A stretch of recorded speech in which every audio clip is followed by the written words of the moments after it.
Hello everyone, and welcome back to my yearly series where I talk about videos I made in the year of the title of the video. Now, this is probably a series that many of you will probably not watch, and if you are watching, you probably don't know what the hell is going on. Basically, this is my director's commentary of the videos I made for the year that you see. So basically, this is 2025. I'm talking about the videos I made in 2025. So if you are new to the series, basically I'm talking about the videos I made for the previous year. And I do this every year. I started this during the pandemic, and originally it was a monthly series, but obviously as I caught up to the current year, it became a yearly series. I just haven't done this, so I'm recording it finally. Yeah, we're finally doing 2025. So, if you haven't lost interest already, then it means you're here for the long haul. And we're going to be starting with the channel trailer for 2025. So let's go ahead and jump into that. But first, I want to talk about 2025. So, 2025 was a interesting year. It felt like a fresh start, as weird as it sounds. I basically made a decision in 2025 that I'm gonna start doing gaming hours every single month this year. I'm gonna start trying to do at least a video essay every month or every other month. Basically, I try to do one at least once in a blue moon. I also basically the important thing with 2025 is I did a gaming hour every single month, and this you can see this with this list. You see, Pump It Up Exceed, Frogger 2, Road Trip Arcade Edition, Indie Grab Bag Volume 1, Megaman Maverick Hunter X, Crazy Taxi Trilogy, Mario Sunshine, Pokemon Colosseum, Luigi's Mansion, ChoroQHG3, and Sim Theme Park. Obviously, there were some months where I didn't make anything except a gaming hour, but the important thing was I made a gaming hour every month. And that's the thing that I still want to do even for 2026. But the important thing is that hey, we're doing gaming hours, and that's been one of my favorite things to do because it not only lets me scratch that sketch itch that I always want to do, but it lets me talk about games that I enjoy. But anyway, let's talk about the first video for 2025. So, obviously, it's a channel trailer. With this one, out of the channel trailers I've done, I basically had like a little snippet of, hey, this is what you're gonna expect. With the beginning, obviously, I did a gaming hour segment, then a side tangent segment, and then something from my films, and then I think I did some of my sketches. This was kind of a repeat from 2024, except the gaming hour finally made its debut in 2024, so I wanted to have a 2025 trailer that included it. I was going to make one for 2026, but I opted against it. You will probably see one in 2027. Maybe I'll make one this year, but who knows. Basically, the channel trailer is something that I make probably every 2 to 3 to 4 years, just to, keep things fresh, to advertise to new viewers. And I promise when I make another one, I will not notify subscribers. I have a hard time unchecking that box. So subscribers like, why am I seeing this? Why do I need to see this channel trailer? I'm sorry about that. Alright, up next is Big Tony's Theme Park. Just kidding, it's Big Tony Gets Audited. So, this was basically it's a sequel to Big Tony's Theme Park. I had this idea where Big Tony you have another adventure with Big Tony and you see his theme park, but this time Big Tony gets audited. And believe it or not, the Big Tony thing, it's not really a series because I have not made another Big Tony video since this one. He has made some cameos in the gaming hours, but honestly I don't know what to do with the Big Tony character, but that's besides the point. Big Tony's is completely improv. The only thing that I do with this is that I say, oh, Big Tony, the character, I have an idea where I say I want to do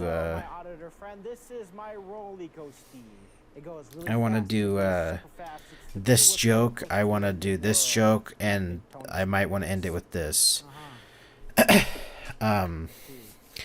But yeah. Basically, I had this idea where Big Tony gets audited. Now, just a fun fact, this the one of the jokes was that this is actually the science host from Science Time, and I probably know that any of you watching this, if you do know of Science Time, Science Time was supposed to come back, but I actually filmed Science Time 4, and by the time I finally wanted to start working on it, all the jokes that I made were completely irrelevant because it was a political episode, so I ended up canceling it. So, sorry about that. But, hey, it is what it is. I ended up at least using the Science Time character for this. And, maybe Science Time will come back, but who knows, I'm okay with the Big Bang Bonanza finale that we got. But anyway, Science Time guy is basically doing this thing where he's auditing theme parks now. That's the whole gag. And Big Tony's just like, oh man, this is totally unsafe. This sucks. You know what the weird thing with this whole video, honestly, I think the magic with the Big Tony video was that the first one I feel like was the better one because it was short, it was sweet, and it was to the point. But with this one, I feel like adding another character, in my opinion, I feel it kind of ruined it. If I was filming with another person, this probably could have worked. But filming with me and then having to like, oh, I wonder what future me's gonna say. Oh, this was one of the jokes that I did actually like plan.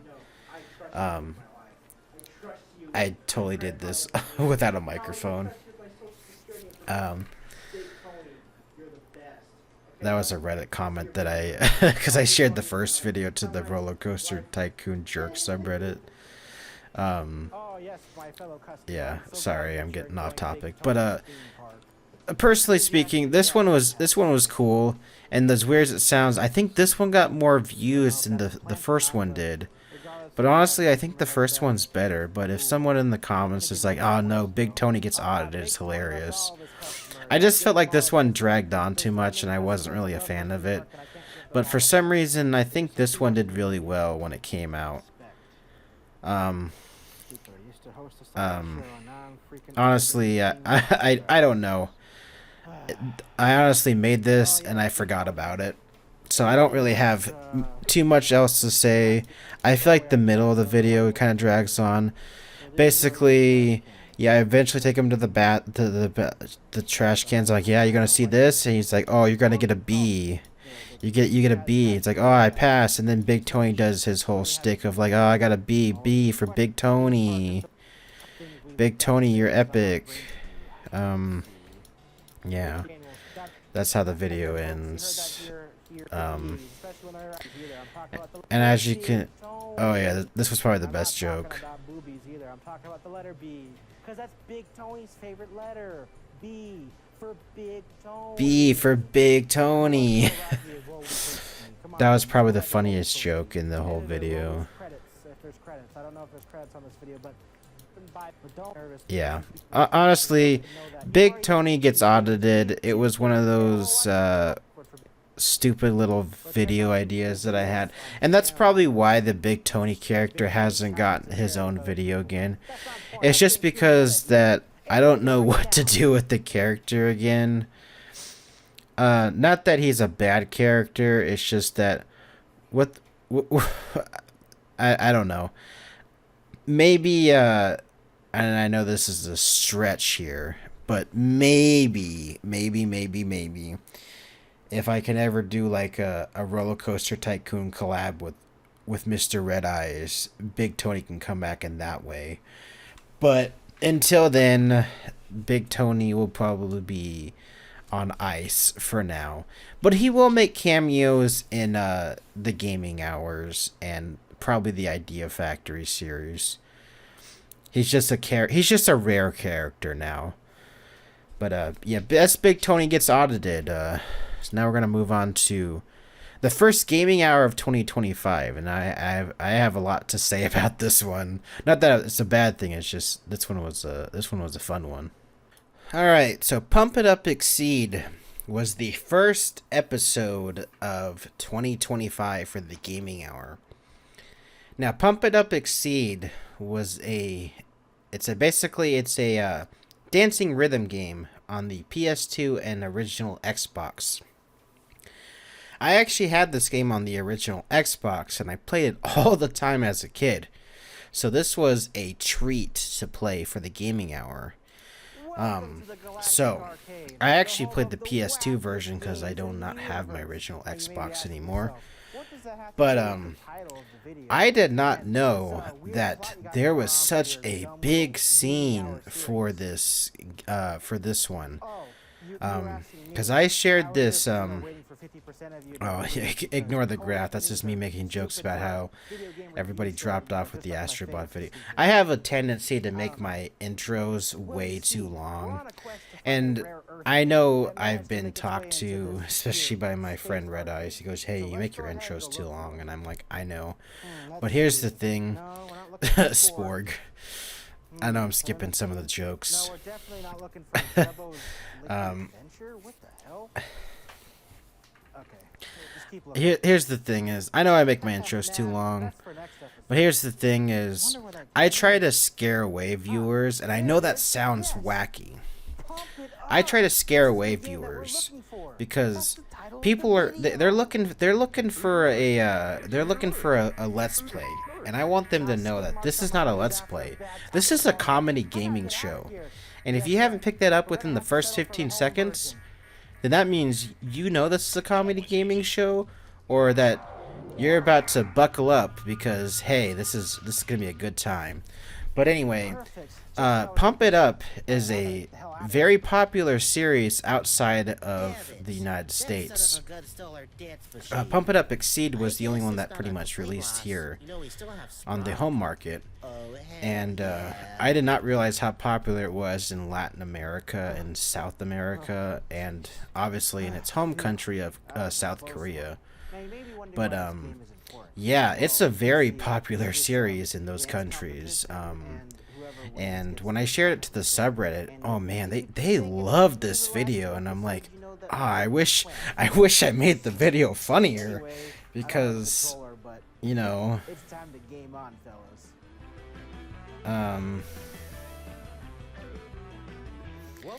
I know I'm making a joke, but like, I'm my own worst critic, but like, they love this video, and this is actually one of my gaming hours that like still gets views on a daily basis.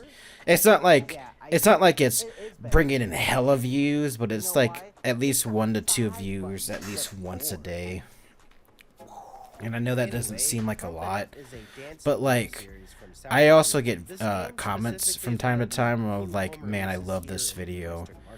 And there are people in the Pump It Up community that even point to this video of like, this is one of the funniest videos from the community.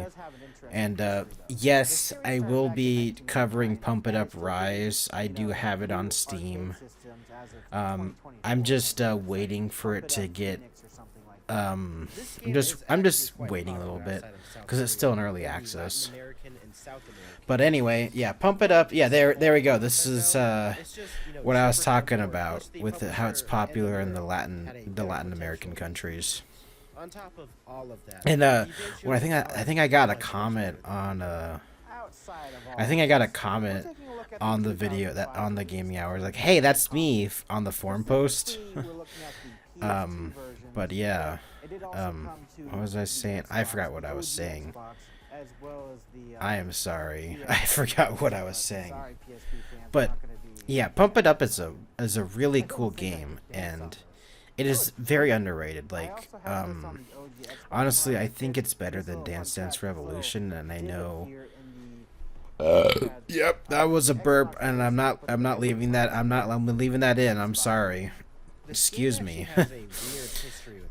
Yeah, Pump It Up is a way better game than Dance Dance Revolution, and if anybody wants to get mad at me for that, go ahead, but I already know only one person is actually gonna watch this video, so yeah. But yeah, Pump It Up is a really cool game.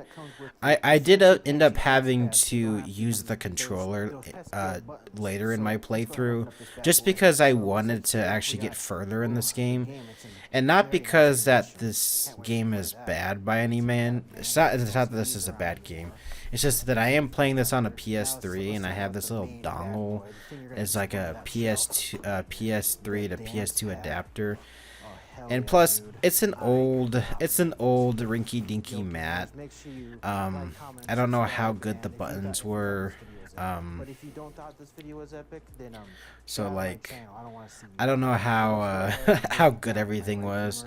And plus, I probably suck at the game, so that probably didn't help.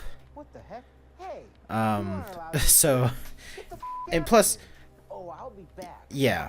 So I had to use this little adapter. As you can tell, I take forever to talk about this game. That's a problem with some of my earlier gaming hours, is I take way too long to actually talk about the game. This is a good enough experience to kind of get you into the rhythm. Yeah. as you can see, this is the dance pad. As you can see, this is the dance pad. The arrows are diagonal, and there's a center button as well. You know what's funny is this game also got another release on the PSP, and it's just like, yeah, this game's technically is a rhythm game, and you can play it with a controller, but the whole appeal is you gotta play these with the dance pads. It's time to plug this bad boy. Oh yeah, see, this is the joke where I made. Oh yeah, I can't plug it in because I have a PS3. I don't actually have a PS3. Yeah, that's some of the problems with that I run into. Yeah, I'm on a PS3. I have a backwards compatible PS3. And on top of that, I have a friend in mind, my best friend, eBay. If you haven't figured it out already, all of my lookbacks are all improv. I'm kind of just watching these for like the first time since I edited them. So once I edit them and put them out into the world, I don't oh yeah, this is me making a joke about how people get angry about me using a backwards compatible PS3, because I remember I got somebody that got so angry at me for using a backwards compatible PS3 on my road trip video. Like, you're supposed to play the game legitimately on a PS2, and I'm like, bro, there's a PS2 built into the PS3. Why are you getting so angry? Pump It Up Exceed. This is not only I never understood that. Past 20 years later, but it's also a good. But it's got some great visuals. Yeah. So if the I just want to give you a little fun. Oh yeah, this part right here. I want you to know that there's a huge spike where I show my feet, and I'm not joking, by the way. Like I talked about it in my Parasocial video, but there is a ginormous spike It's time to get up and dance. Already. There's a Well, ginormous looking at the spike menu, there are 3 in modes my at the top in of my the viewing, and like because on the YouTube analytics there's a ginormous spike of viewer retention when I show my feet, and I'm like, you guys are perverts. I don't need a tutorial. Like it goes up 120%. It goes down after this scene, like it's from where I show my feet to after I hurt myself right here. So people are watching the video from like where I show my feet to about after this part. That was actually me dancing, by the way. I did actually hurt myself right there. I really hurt myself. I did actually hurt myself. What the f do you think I was doing? Getting told off by some gay ass video game. That's what I'm doing. Maybe I should look at the tutorial. Yeah, the tutorial is Yeah. probably a good place to Yeah, start. Pump It Up is a good game. I feel like I know you may think, oh, that's dumb. I feel just like got if I this." had Well, it's sort of weird when you're the using knowledge I something do because now with my you gotta gaming get your hours, brain ready to and I know not your this is one of my better episodes, don't get me wrong, Now I'm ready. but I feel like I've gotten so much better just now a that bit I'm of a rewatching spoiler, this one, but this game has a because ton of there's so much copyrighted fluff in the music, and beginning YouTube will that I could have literally chopped deem up. this And I mean, I still make long intros. deliberate. Don't get me wrong, my So keep Bloodborne in intro mind, was way the too music long. that is in this video But may I'm or like, may that not one's be okay the because original that was a songs long of video the to game. begin So with. I But do like, have this a one's playlist that stupid was long searching anyway. for an end card probably just popped up. That, you But know, yeah, may I just be- kept yapping. Let's go ahead and let you other mode. Point out- But interrupt my microphone with this one was funny where wacky I had this part where they started singing. Somebody thought this was funny. I even have this as a sticker in my Discord server. So there's something funny that came out of this episode. I'm sorry, I'm skipping through. Because I'll keep rambling about this episode for way too long, and I'm trying to scrub through this, but Okay, continue. yeah. Footage, but I can't really You know, it's funny. This one right here, I had this joke that I feel like it went over some people's heads, where Tomska did this thing where the green screen, and I pulled that out of nowhere, and then I was just like, I don't know. I think I had mine going a little bit longer, and then I pulled the Jax Films thing, and I'm like, cutting that made it much quicker because my joke was a lot longer. I did do some more trimming towards the back. You know what's funny is when you type this ranking in, it pulls up this freaking, like, this is so weird.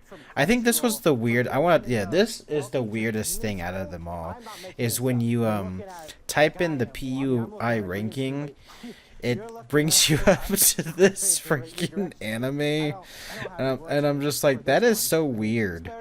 Like, Crunchyroll is just like, we're gonna buy the domain for that. Well, using the way back as of recording this. Yeah. Is Honestly, I don't know. This joke's a little dark, but it is funny, where it's just like, sudden death mode's like, why don't you get up and dance, man, if you miss a move? I feel like my ending joke went on for a little too long. Oh my dance god. Oh hey Josh, Elf. Unless I guess we should time out. But Sure man, whatever was that? I had this yeah, Reactbot made his first appearance. Yeah, there you go. This was also before the whole Jax Films thing, and then this was also around the time where I would say what game I would play next. I still kind of do that, but sometimes I don't. I like leaving up to the imagination. But yeah, Pump It Up was a cool episode, and I'm still getting views on this episode, so that's also another fun thing. I look fondly on this episode, but it's another episode that I'm just like, oh, I could have done so many things so much better. And just as a thing to say right now, here now, that I will be following it, eventually doing Pump It Up Rise. It'll probably be sometime later this year, though. I have to finish my little arc I'm in right now. It won't be June or July's episode. It might be July's episode, but it won't be June's episode. But yeah, Pump It Up Exceed. It's a cool game. If you're able to play it legitimately, like with the dance pad and everything, I would highly recommend it. But just play Pump It Up Rise. That's also a good option. I got this little I don't know what it's like this little I can't describe it. It's a controller, but it's for your fingers where you can tap it, and it's like in the directional pad. I don't know how to describe it, but I will talk about it when I actually do an episode on it. But anyway, we'll move on to the next episode, which is the Blissful Loneliness of Content Creation. So, this was my first video essay of the year, the Blissful Loneliness of Content Creation. Now, this is going to sound like a depressing video, but I meant this in like a as weird as it sounds, this was meant to be like a weirdly, like, I don't know, it's more uplifting for myself. It's like, hey, this is more relaxing for me, and I enjoy making videos by myself. I've gotten used to it. I know it's not the same way for everybody, but like, I like making videos by myself. I know it's not the same thing for everybody, and I know I got a comment from one of my online friends. It's on the video right now if you want to go see it, and it's kind of disappointing, but yeah, like, I get it. It's not, everybody doesn't like making videos by themselves, but like, here's the thing at the end of the day, and what I was trying to get at with this video is that at the end of the day, you are kind of making videos on your own, whether it be in one of the processes, whether it be like writing, editing, you know, because you can't, I mean, you can write together, yeah, for sure. You can edit together, probably, but like some of these things you end up having to do by yourself. You know what I mean? And some of these processes, they can be blissful in their own way. And that's the whole point that I wanted to make with this this video essay, is that sometimes making videos by yourself can be blissful in their own way. And yep, by the way, this little clip right here is from my Cooper film that I filmed back in 2024 that I still haven't edited. I'm sorry. I've been busy with the gaming hours, and I want to work on this as soon as I'm done with my little gaming hour arc. But that's besides the point. Yeah, that's one of the things with content creations, is that sometimes creators such as myself can find it blissful if they get into the flow of things, and that's the whole point I wanted to do with this video, is that I have found peace making videos by myself. I have found a flow. I have found my own flow of making videos, and that's the overall point with this video that I wanted to make. I don't really have much to say about this, so that's pretty much it. And that's going to be it for my director's commentary on the blissful loneliness of content creation. I'm sorry that I don't have much to say about it. Some of my video essays are a little bit of a blur, and I do apologize. So this next one, seriously, you should not watch this sketch, is an interesting video. I'm going to let you know that this was 100% improv. I filmed like 20 or so sketches and in like a 2-hour period when my kid was napping. And I think this was the first one that I filmed, where I just wanted to just film a bunch of stuff, throw it at the wall, and see what stuck. And this was the only one that stuck. And by the way, none of those other sketches will see the light of day because they all got deleted.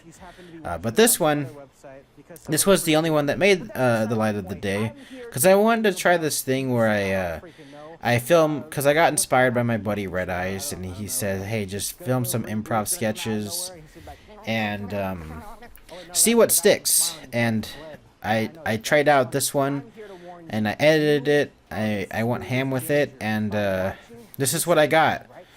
I honestly, I couldn't even describe what the hell I made. Basically, it's this improv sketch that I kind of edited like my side tangent videos, where I was grabbing random random images from the internet. Yeah, I don't know, man. Oh, you get to see this. Oh, what I call it. I have this blurred in the original video that's online. The reason I called him out is because he called out my climate change video and it pissed me off, so I'm still a little salty about that. Yeah, I know that's not in the original video because I blurred it up because I felt bad, but yeah, that's in the original upload, but it's on the YouTube version. So, shh, don't tell anyone. The gamer from Mars is a total hack, by the way. I'm sorry. But just a fun fact about this video is that it's a time loop. I made it a time loop, so by the way, watch this. The video just it just restarts. I'm stuck in a time loop forever. Yeah, that's the whole joke. I made it so it's infinitely replayable, where I'm just stuck in a time loop warning you not to watch this video. Yeah, that's the whole gimmick with this video, is don't watch this video, but share it to your friends to warn them not to watch it. So basically, it's a time loop paradox. I made a parody. I made a not a parody. I made a sketch. What's the freaking word? I made an improv sketch about warning your friends not to watch this video, and it made a time paradox because it would waste your time. And by sharing this with your friends, it made its own time I don't know. It's such a stupid video, and this video ended up getting shouted out by Jax Films, so that makes it even better because freaking almost 3,000 people watched it. So, you know, it's funny. I think even before he shouted it out, it also got, I think it got like, I don't know, 400 or 500 views. So people were like, "Oh dang, I shouldn't have watched it." But the best part is when people noticed that it was a time loop was the best part. And by the way, I filmed the sequel to this, but I have not edited it yet because I've been chugging away at my gaming hours. But let's jump into the next video, which is Frogger 2. Alright, so the Frogger 2 episode. This one is, as weird as it sounds, it's another special episode to me. Because Frogger 2 is a game that I played the heck out of as a wee lad. I had this game on the computer. I remember playing it all the time as like, I don't know, like a 5-year-old kid. I think I was 4 or 5 when it came out. Oh yes, that boy crossing the freeway. This was also one of the rare instances where I actually filmed outside. I filmed outside on the freeway, next to the freeway. Yeah, I also played up the sound design, because obviously I can't film a car crash, so I had to play up the sound design. But yeah, I had this game on the computer. I was going to play the computer version, but my computer version obviously did not work. Not that the computer version doesn't work, but getting this game running on computer is like a technological nightmare, which I found out with the Sim Theme Park video, which I'll get into way later in this episode. But yeah. So that's why I went with the PS1 version. I would have totally played this on the Dreamcast instead, but I didn't have a Dreamcast at the time. But anyway, Frogger 2. The series where I talk about games is that are probably physical and or digital. it's a weird game. It's a strange game, and it was also predetermined in the scrolls because if anybody watched my video called "The Greatest Game of All Time," a Red Eyes Green Dragon parody, at the very end, because I was on the quest for the greatest game of all time. The greatest game of all time ended up being Frogger 2 Swampy's Revenge. So obviously I was gonna play this on the gaming hour. So this was foretold in the scrolls in my channel's lore. So yeah, obviously I was gonna play this on the gaming hour. I would have probably played this as the third or fourth episode, but Before I jump into the obviously some other games took priority. But hey, Frogger 2 wasn't a bad sixth episode. remake that released 3 years prior on PC and PS1. I But originally hey, wanted to cover both Frogger games 2, this episode, it's basically but Frogger 1 came out, and I talked about Frogger 1 in this. And I will be covering Frogger 1 again on the gaming hour in the Retro Gone 3D grab bag, which I'm going to do eventually. The Apocalypse episode, nothing even But yeah, I actually had this whole section. I want to talk about Frogger 1 real quick. I actually had a section in this episode where I was going to talk about Frogger 1 more in detail, but I realized that some of my footage got corrupted. And I'm like, dang it, I guess I can't use it. And on top of that, one of my jokes was a little bit out of my VFX know-how, and I'm like, I can't do that. So I had to scrap that joke too. So a lot of my Frogger 1 jokes ended up getting scrapped. So that's why I didn't cover Frogger 1 as much in this video. So I was going to cover Frogger 1 a lot in this video, so Frogger 2 ended up becoming the main focus. So this was supposed to be a Frogger 1 and Frogger 2 video, but if anybody knows, Frogger 1 is really hard. Frogger 2 is way easier. Frogger 2 is still kind of hard, but it's not stupid hard. And by the way, if anybody didn't know, Frogger 1 and kind of Frogger 2 has this big modding community online that I just found out about. Not like recently, but like way after I made this video. And it low-key pisses me off that I didn't know about this when I made this gaming hour episode, because if I knew that, I would have totally put this in this episode.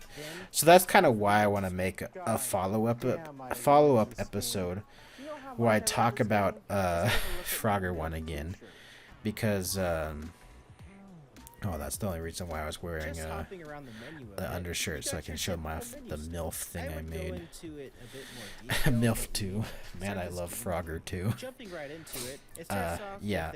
I want to talk about Frogger again, basically. But yeah, Frogger 2. This is a great game. You should play it if you have the chance. It's a good hopping time. I also have a joke about frog sex. Where is it? There it is. Yeah, frog sex. Yeah. This is also where where I started getting edgy with the gaming hour. I mean, I was getting edgy, but I mean, I was getting super edgy, but I feel like the Frogger 2 episode was the beginning of where I started getting funny. Not that the other episodes weren't funny, it's just I feel like Frogger 2 was just like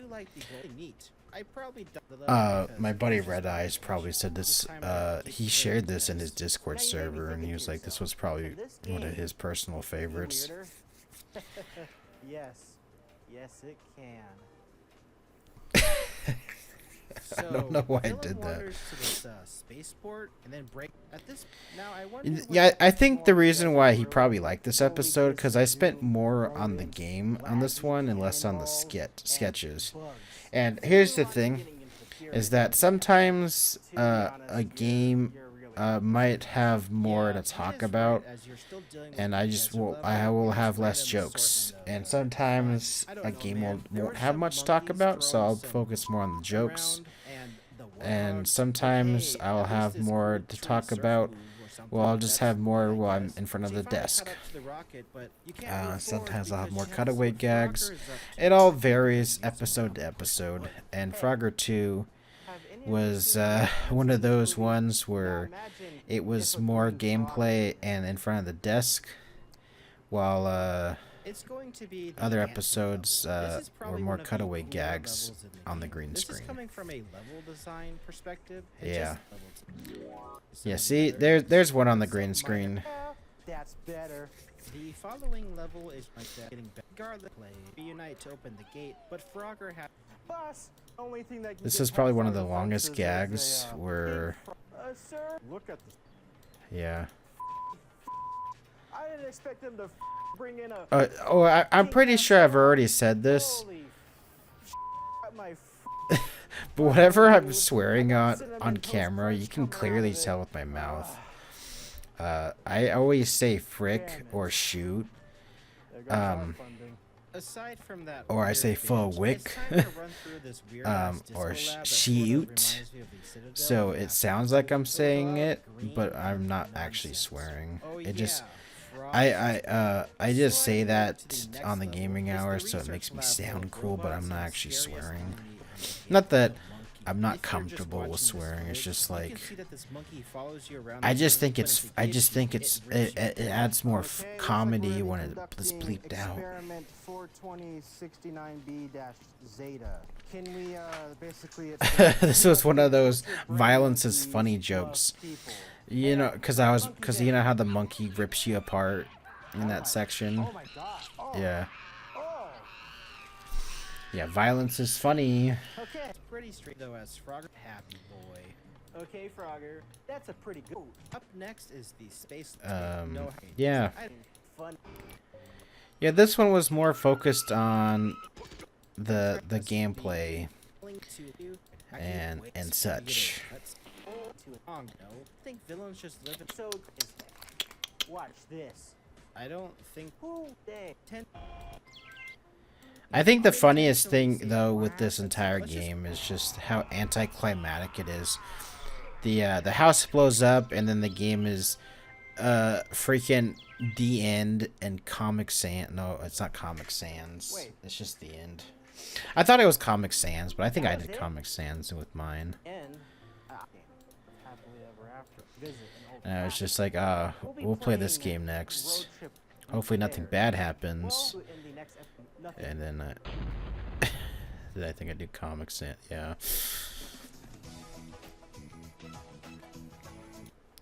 But anyway, yeah, Frogger 2. It's a cool game. Should you play it for the story? No, because it's fun. It's terribly bad, but in like a good way. But man, it's a charmfully old retro game that you should totally play if you have the free time.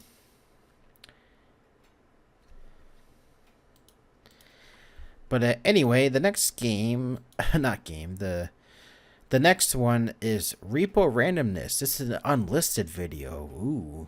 All right, so I'm not gonna say much about this video, but just know that REPO Randomness is it's basically the full Let's Play of the repo session that I did for the gaming hour. I mean, it's not the entire session because I did chop up some of it for time reasons, but obviously I don't do Let's Plays on the channel that much. I mean, I did a long time ago, and I mean, like, not like super Let's Plays, but like heavily edited Let's Plays to the point that they were good enough to be on my channel.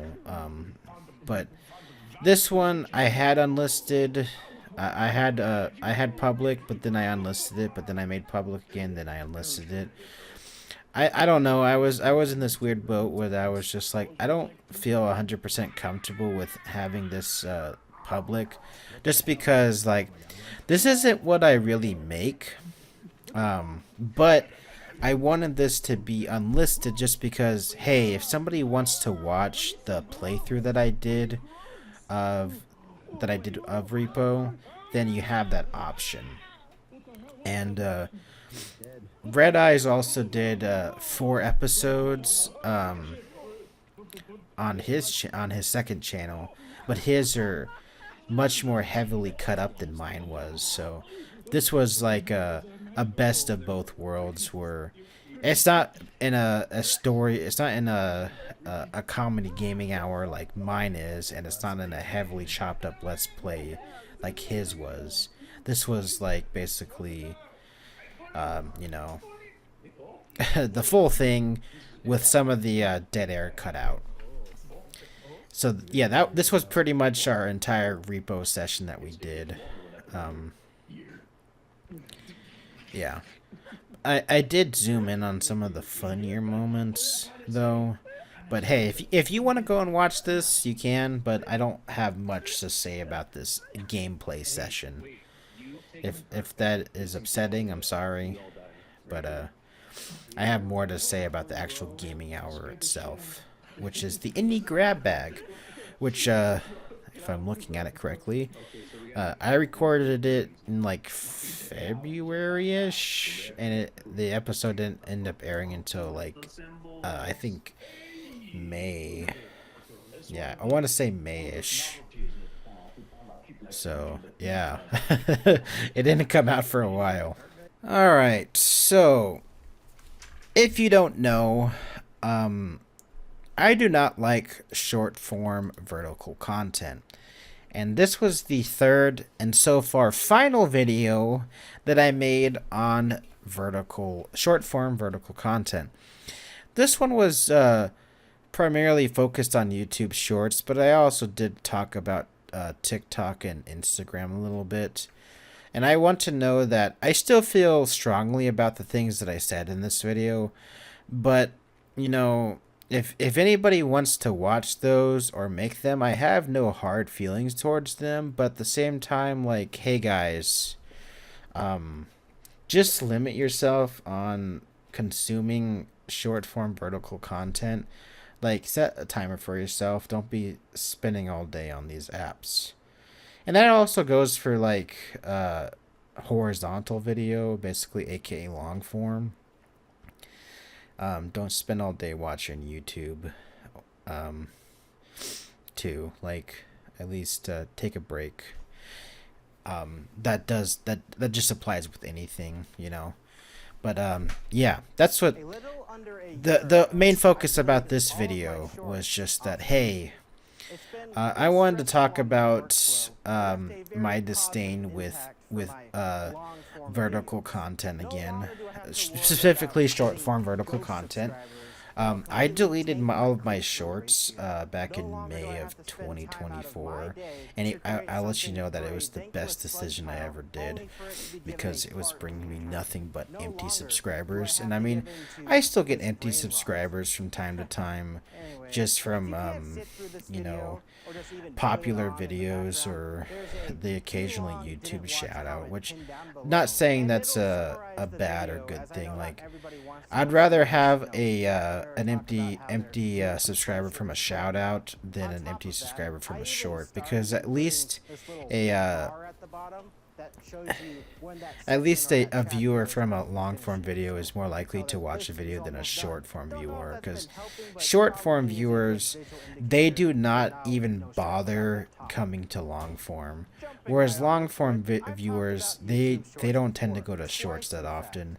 Basically, they're completely different audiences, and that's my whole thing with this trilogy that I basically talked about.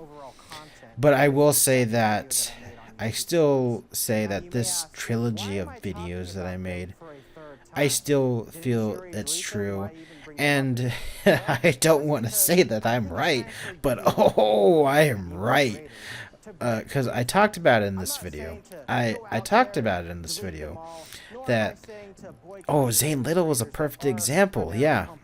short. I'm just saying to really eventually think about creators that are all making the shorts, they're content gonna and burn to out. really think about And the quality of Zane shorts Little, that he you're just made a watching video the are other day, Let me ask not the something other day, to but the a viewers. few months If ago, you're watching where he shorts said on that any he platform, got burnt out from how making long do you shorts and watch he wants that to make short long form, but video he for? can't make long How form long are you because swiping what's until that? you get something Oh, that you like? crazy, Are you crazy, watching it short, muted and only look at the the short form with those viewers aren't annoying translating to long subtitles? form, Do you and leave the that's app been and open up a another thing. one just to And I watch mean, the I same called it style early. I on a called it different that. I platform? called it a long time ago, and that's Reels, why I shorts, delete all my or shorts. there's TikTok. Who are you following or And subscribing that's to? why, Do they like, even big pop up in channels, your shorts it's not tab? really a problem for Seriously, them think about because, you those know, questions for a moment. they Say maybe they don't can watch get a shorts, bunch of empty but someone you subscribers know and they'll be does. fine. But Ask small them these questions channels, or some sort of they'll grow to variation a of million them. As followers, a viewer and they'll get a myself, million I empty cannot bring followers. myself And to watch where are shorts they on left with? any Oh, platform. I They don't have really have any like, substance, I don't know, and I like don't feel 12 satisfied subscribers that watching actually care. 300 shorts in an hour versus You watching, know, 3 20-minute videos in an hour. you know, it is This what is it is. primarily with the vertical short form content, as there are a few creators I follow that do post shorts. Yeah. But the, I have my beef with short form content. I also have my beef horizontal. with creators that think they're high and mighty for making short form content, but I'm not gonna get into it here in my freaking chatting about my director's commentary about videos. Will I ever talk about this content again? Possibly. But here's the thing, it is what it is. I can say that I'm right, I can say that I'm wrong. I honestly think this is gonna be my conspiracy theory. And I know you can call me crazy now, but when I get proven right, you can be like, oh dang, Watersurf was right. But hey, I think YouTube is going to AI slopify shorts to the point that nobody wants to use it anymore, and then they could be like, oh dang, shorts are bad, am I right, gamers? Maybe you guys should switch to podcasting in long form. Because did you notice that they call shorts AI slop? They actually use that term. Yeah, because they want to capture the live streaming and podcasting market. Yeah, that's just my conspiracy hat theory. But hey, that is what it is. I did have some little tiny sketches in this video that I was a little bit proud of. I think this is also my most viewed out of the trilogy. Yeah, see, I did a little kick. That was cool, huh? I guess my only thing with this is, yes, I used to make shorts. Yes, I regret it. But no, I'm not gonna tell anyone to not do it. But if you want my advice, don't do it. But if you have, I'm not gonna tell you to stop. But if you want my advice, if you're looking to do shorts and if you're the same size as me and you want to make shorts, don't. But if you haven't made shorts, don't do it. It's not worth it. Here's the thing, and here this is not director's commentary anymore. This is more me dunking on shorts again, and because this is the whole thing with shorts. If you want small number to go big, then do shorts. If you want a genuine audience to care about you, and you want viewership, like you want a constant returning viewership to come back and actually care about the content you make, yes, you're not going to grow as fast, but you'll actually have an audience that cares about your content, then do regular videos. That's as simple as that. That's all I'm going to say. I think I'm done with this with talking about my video essay here, because honestly, the video essays are a little weird to talk about in terms of director's commentary. I don't really know what to say about them. looking at this as a 100%. Not only Honestly, yeah. search for it on the I'm like, honestly, I see the ups and downs with all of this, but personally, yeah, YouTube Shorts aren't worth it.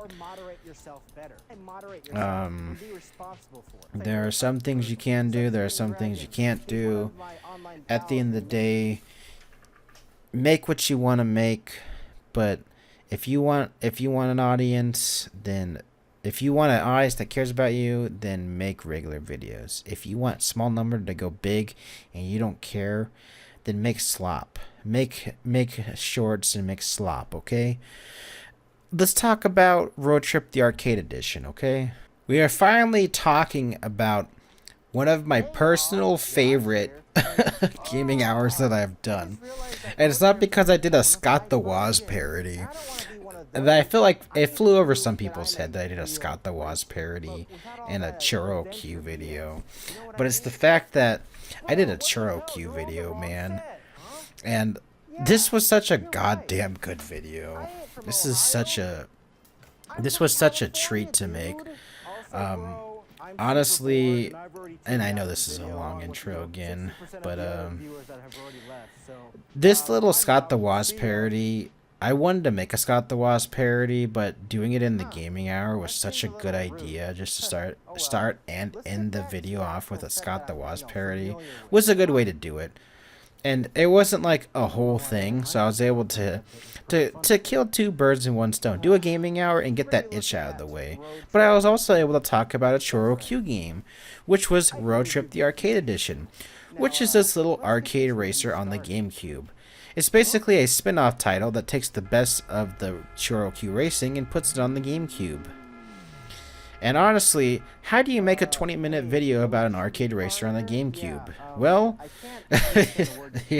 here's your answer. And yeah, this one is where I start getting cursed with my gaming hours. We're back for another episode of Watersurf's Gaming Hour. I love this episode. Honestly, this is one of my personal favorites, and I honestly think that I even have this in my I have this in my my playlist for new viewers, because I'm like, this is how highly I regard this episode. Like, I send new viewers to watch this one. Like, yeah, new viewers, go watch this one.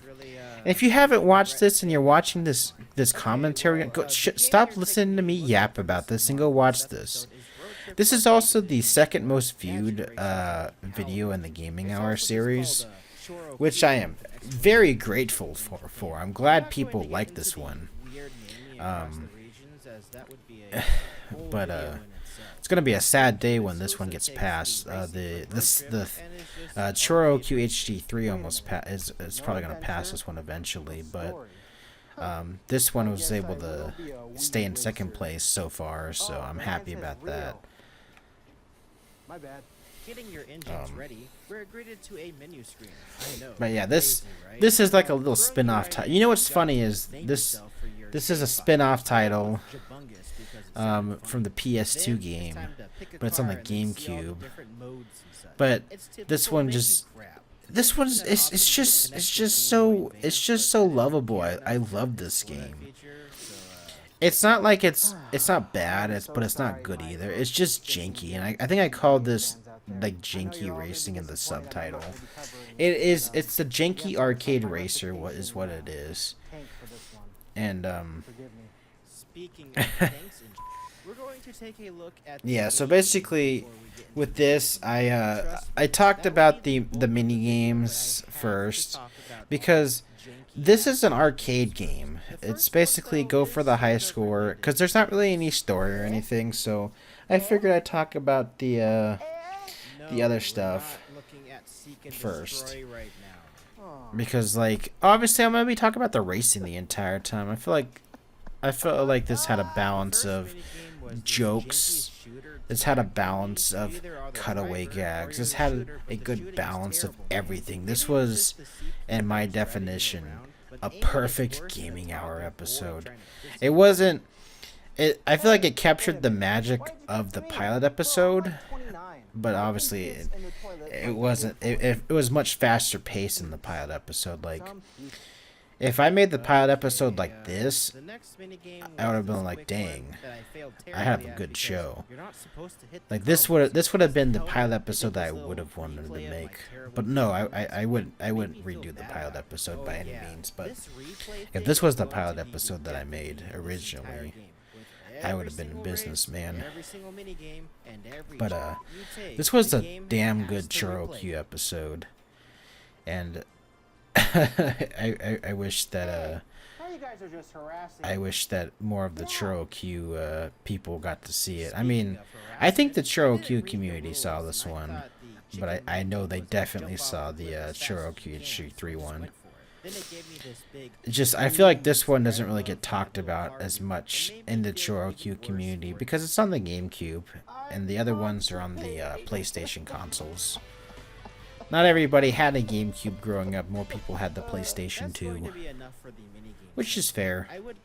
I was the weirdo that had a GameCube. I mean, I also had a PlayStation 2, but I also had a GameCube. I loved my GameCube. I still have my original GameCube. I bought that with my allowance. We're here for the racing, bro. Yes. Yes. This is probably one of the most classic jokes. You probably already know what's coming. The car drives up. Just a little fun fact about this joke. This car right here. What's your name? Kevin. That car's name is actually Kevin. Yeah, by the way, the cars actually have names in the series, if you didn't know. That car's name is actually named Kevin. You see, there's like a little GameCube. By the way, the soundtrack for this stage specifically, the one with the little GameCube and all the toys, the kids room as they called it, is probably the best sounding one in the entire game. And Game Metal, that channel, he has a banger soundtrack that he did. He has a banger remix that he did that I used for the credits for this one that you should definitely go listen to. I'll just touch on free run real quick. Yeah, free run sucked. I only did the overall. I don't know why they give you items in this one. That's basically the whole joke. Goddamn guy racing. Oh yes. What possibly could you do now? You ain't doing that funky thing on me again, little car phone. And then I did the. This is also another GIF, a sticker in my Discord server. Editors note, why? Why? Alrighty then. The editor's note, that was an alpha rad joke because he did editor's note, what the freak, and that was originally going to be my joke, but I was just editor's note, why? I think I did 2 takes. I did editor's note, what the freak, or editor's, and I did editor's note, why. I ended up going with why. At least you can both jump and if you didn't know, by the way, the gaming hour was inspired by several different channels. Not only was it inspired by my love of gaming and my own love of sketch comedy and my own love of making sketches and using Gmod, but I took inspiration from obviously Scott the Woz, my buddy Red Eyes Green Dragon, Alpha Rad's storytelling in video games, like how he does like narration and telling a story throughout video games. If you probably caught that with my first pilot episode with the where I beat the Grand Prix and just like that, yeah, that was a homage to him. And then yeah, the gaming hour has a lot of roots with creators that I've followed over the many years, and I'm like, I always want to do like call outs to them.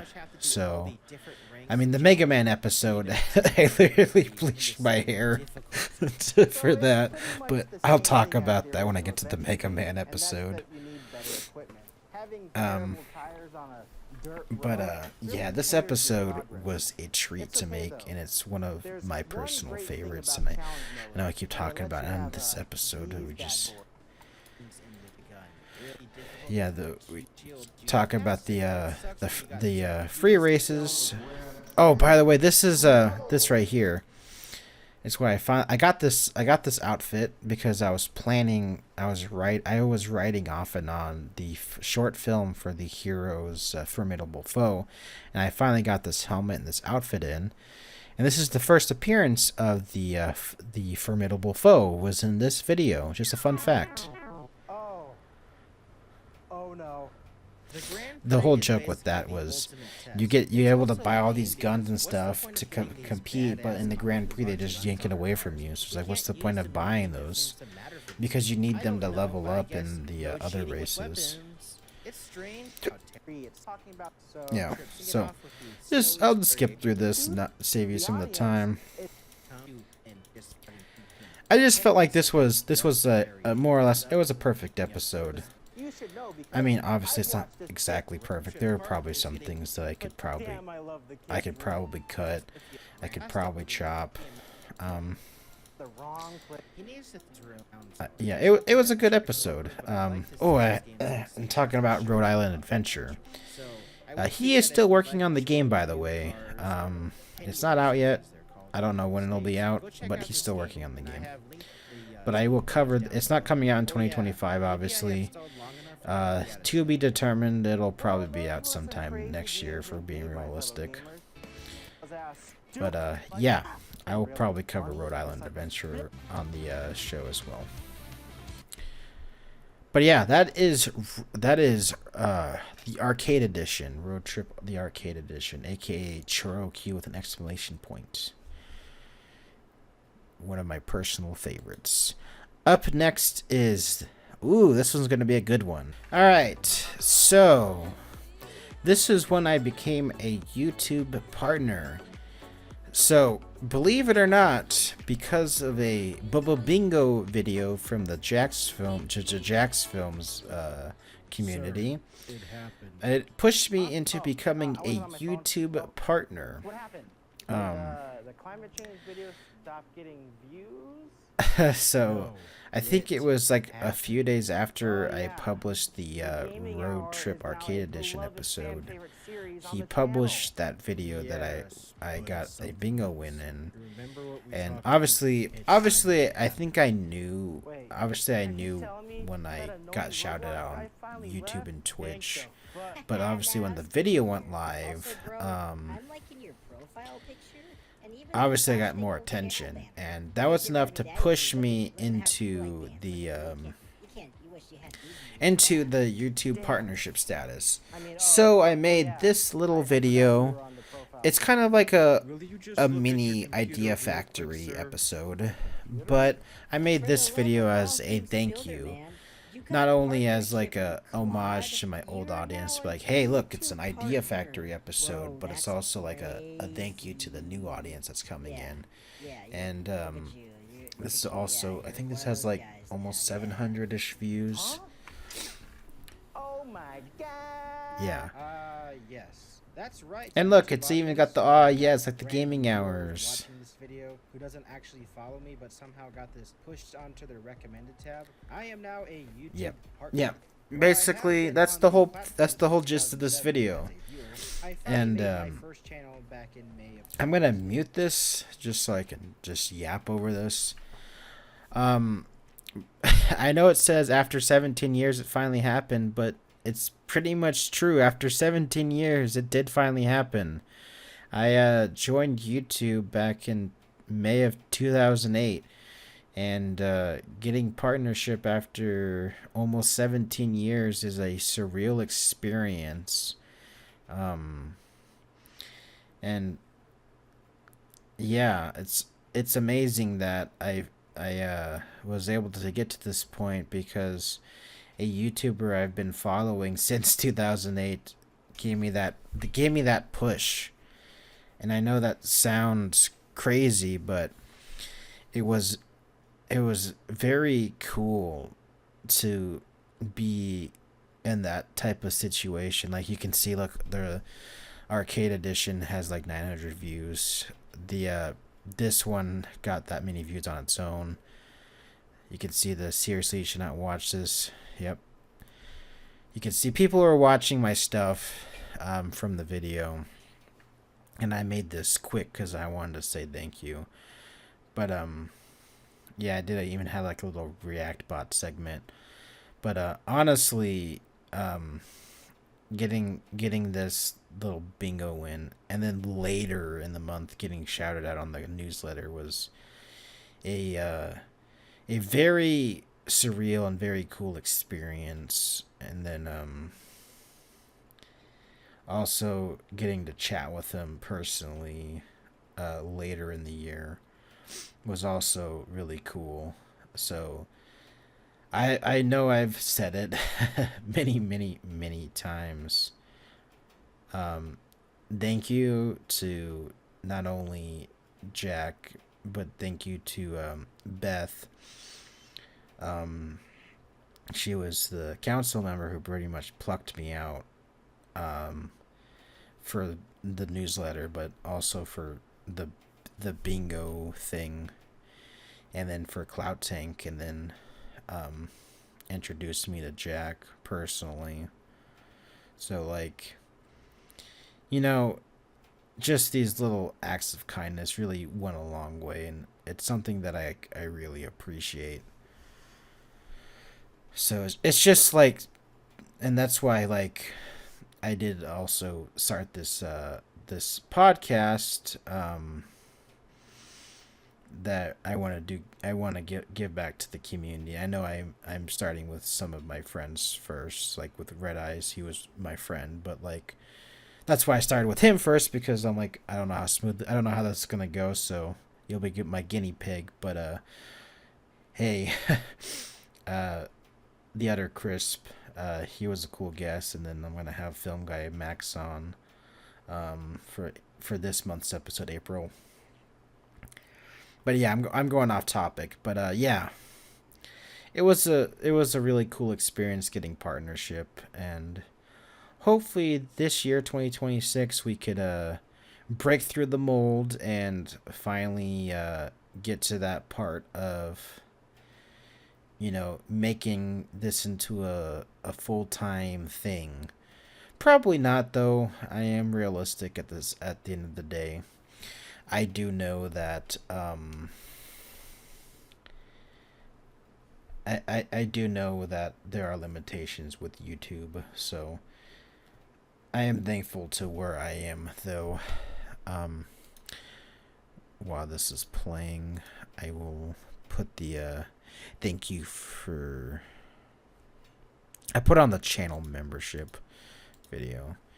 By the way, if you are watching this, you do not have to be a channel member. But if you're thinking of becoming a channel member, I'll just put this on for B-roll footage. If you want to become a channel member, it helps support the channel. It does help out a lot, but you do not have to become a channel member.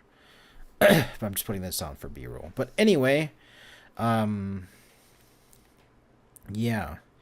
Hopefully 2026 will be the year where I finally get past that threshold where I can get the 4K watch hours, but I know probably not.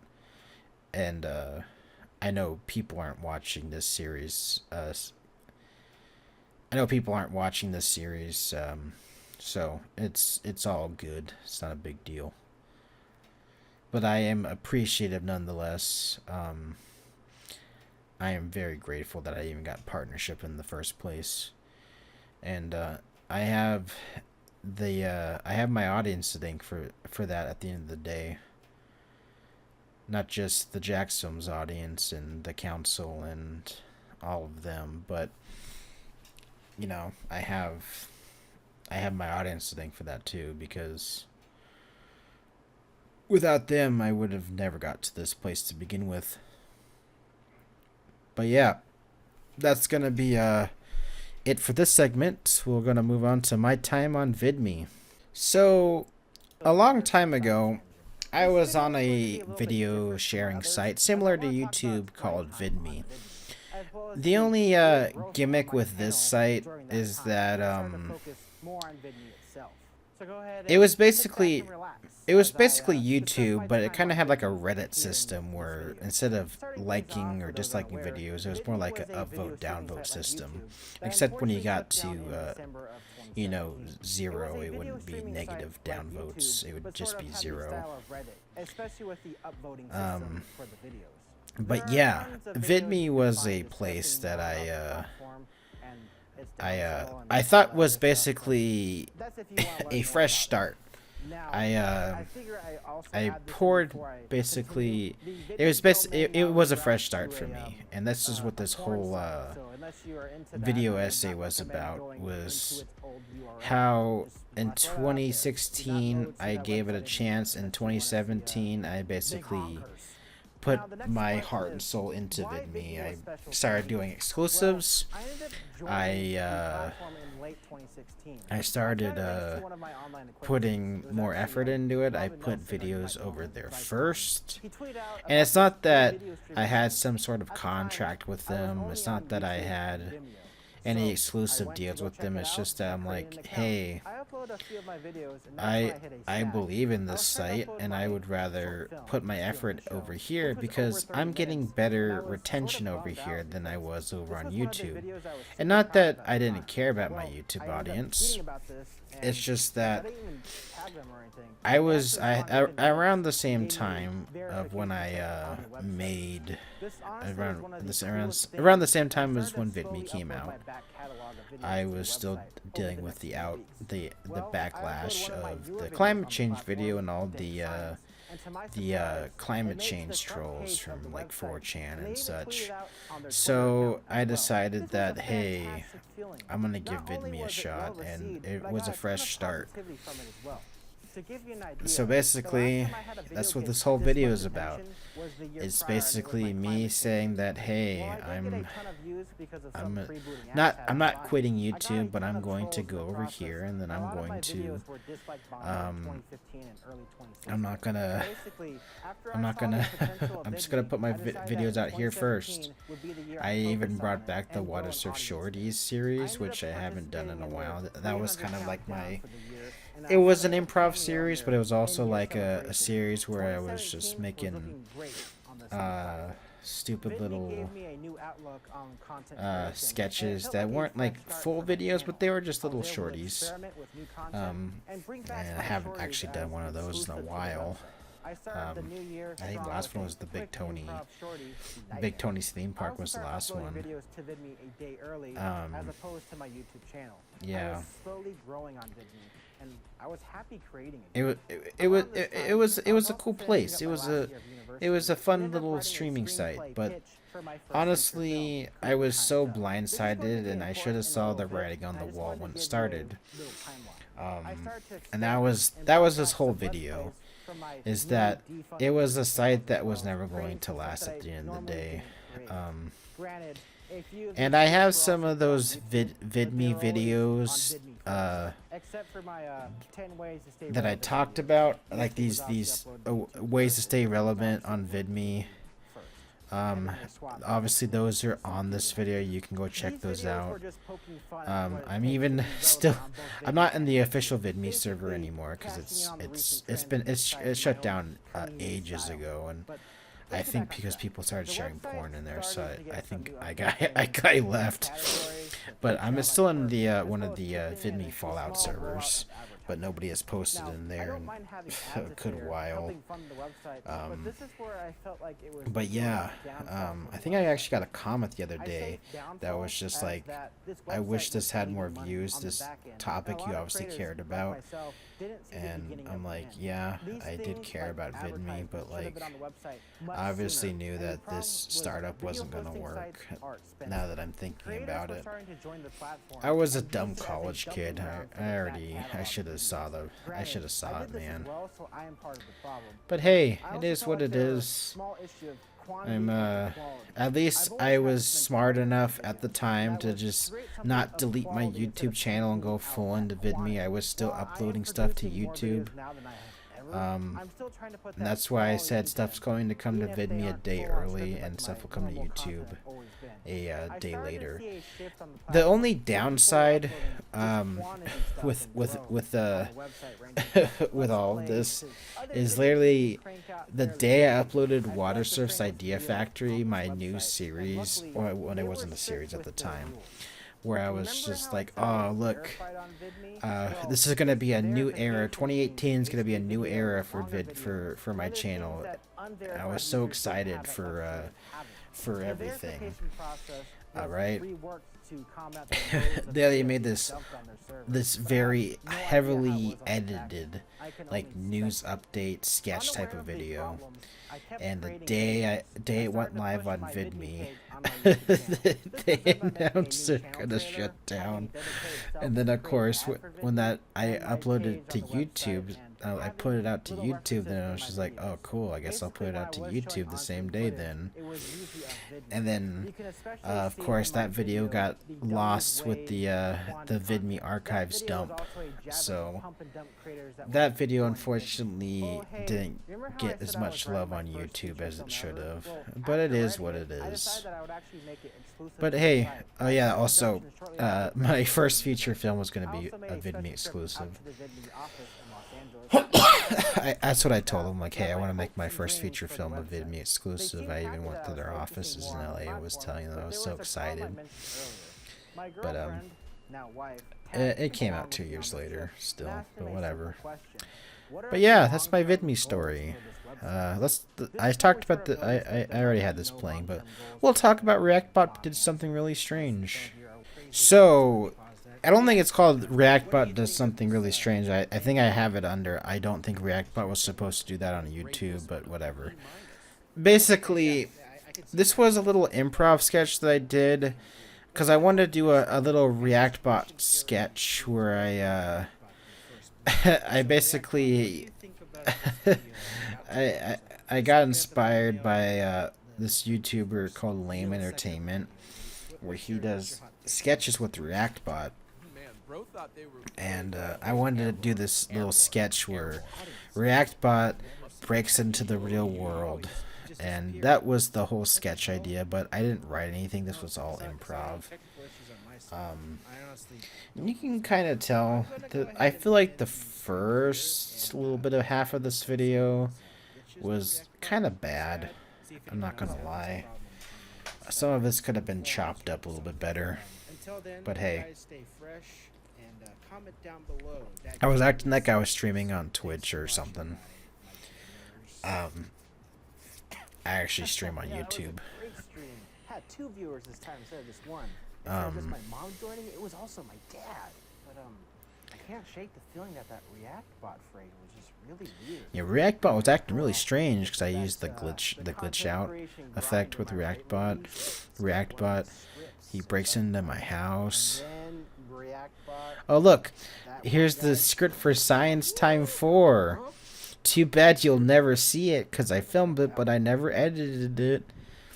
I feel like this is probably the best part. It was Reactbot standing there. The whole gimmick with this video is that I bought a Reactbot shirt and I put Reactbot's head on my on my body, and that was the whole running gag with this video.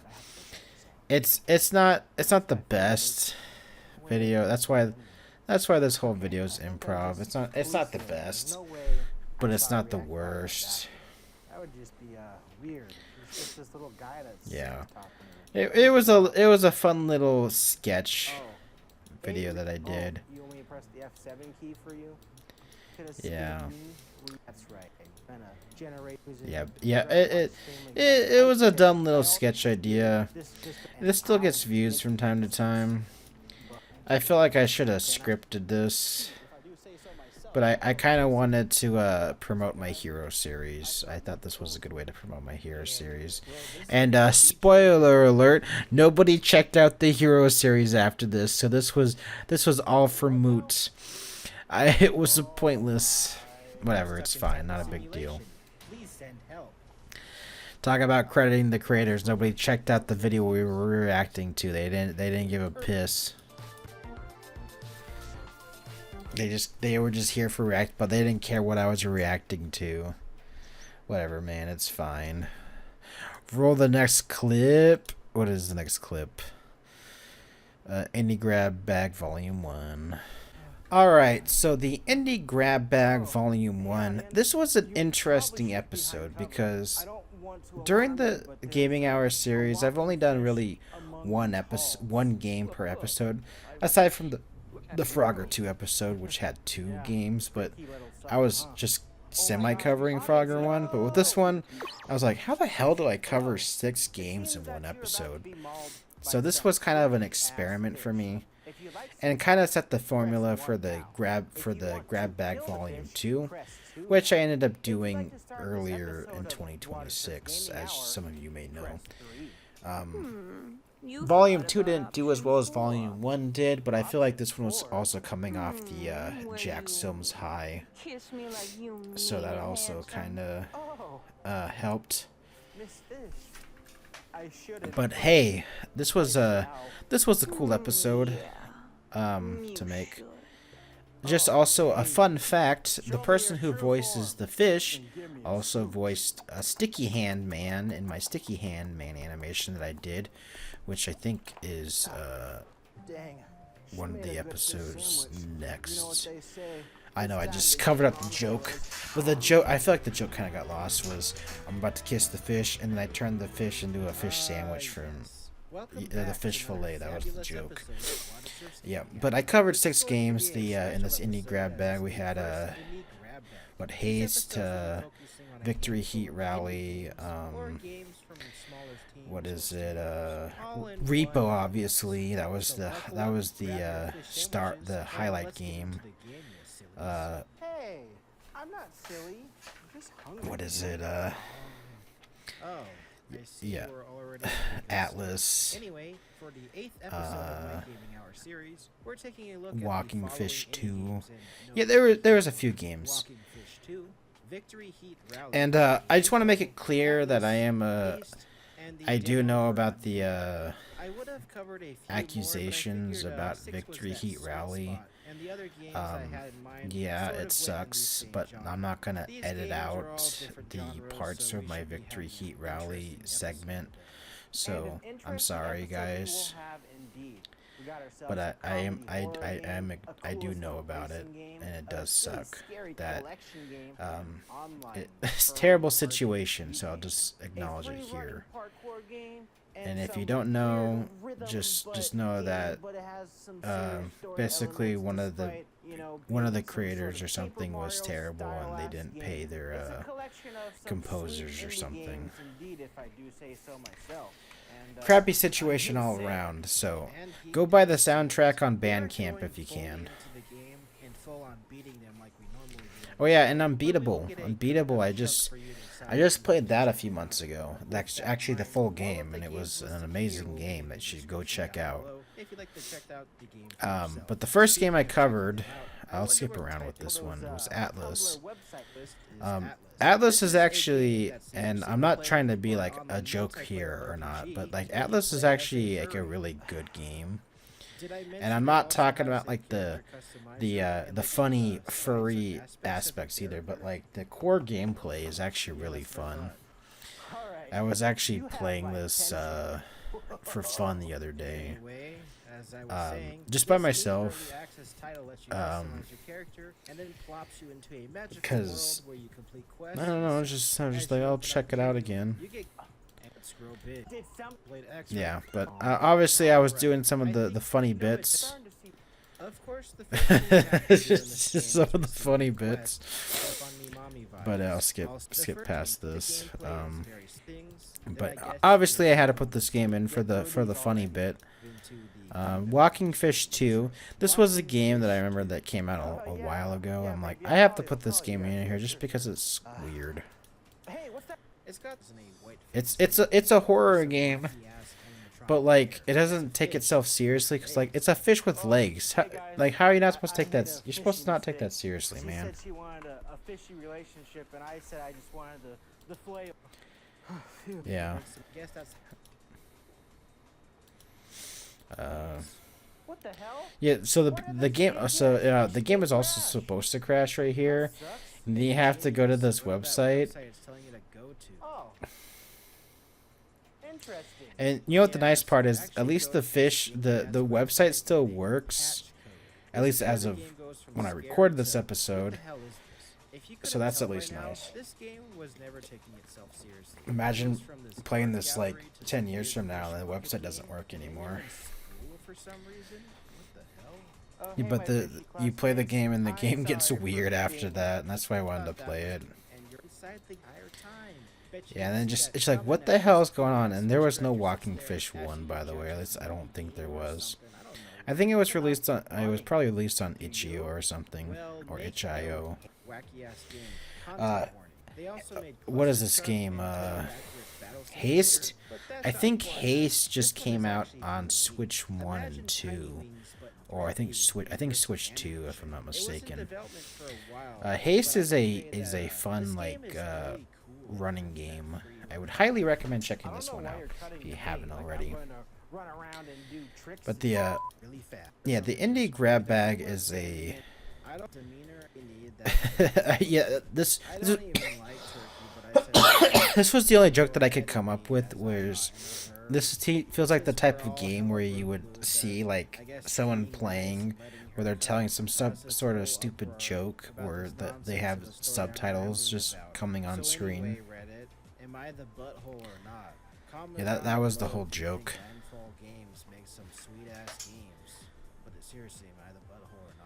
Haste was one of those games that I played in. Yeah, Haste is a cool game.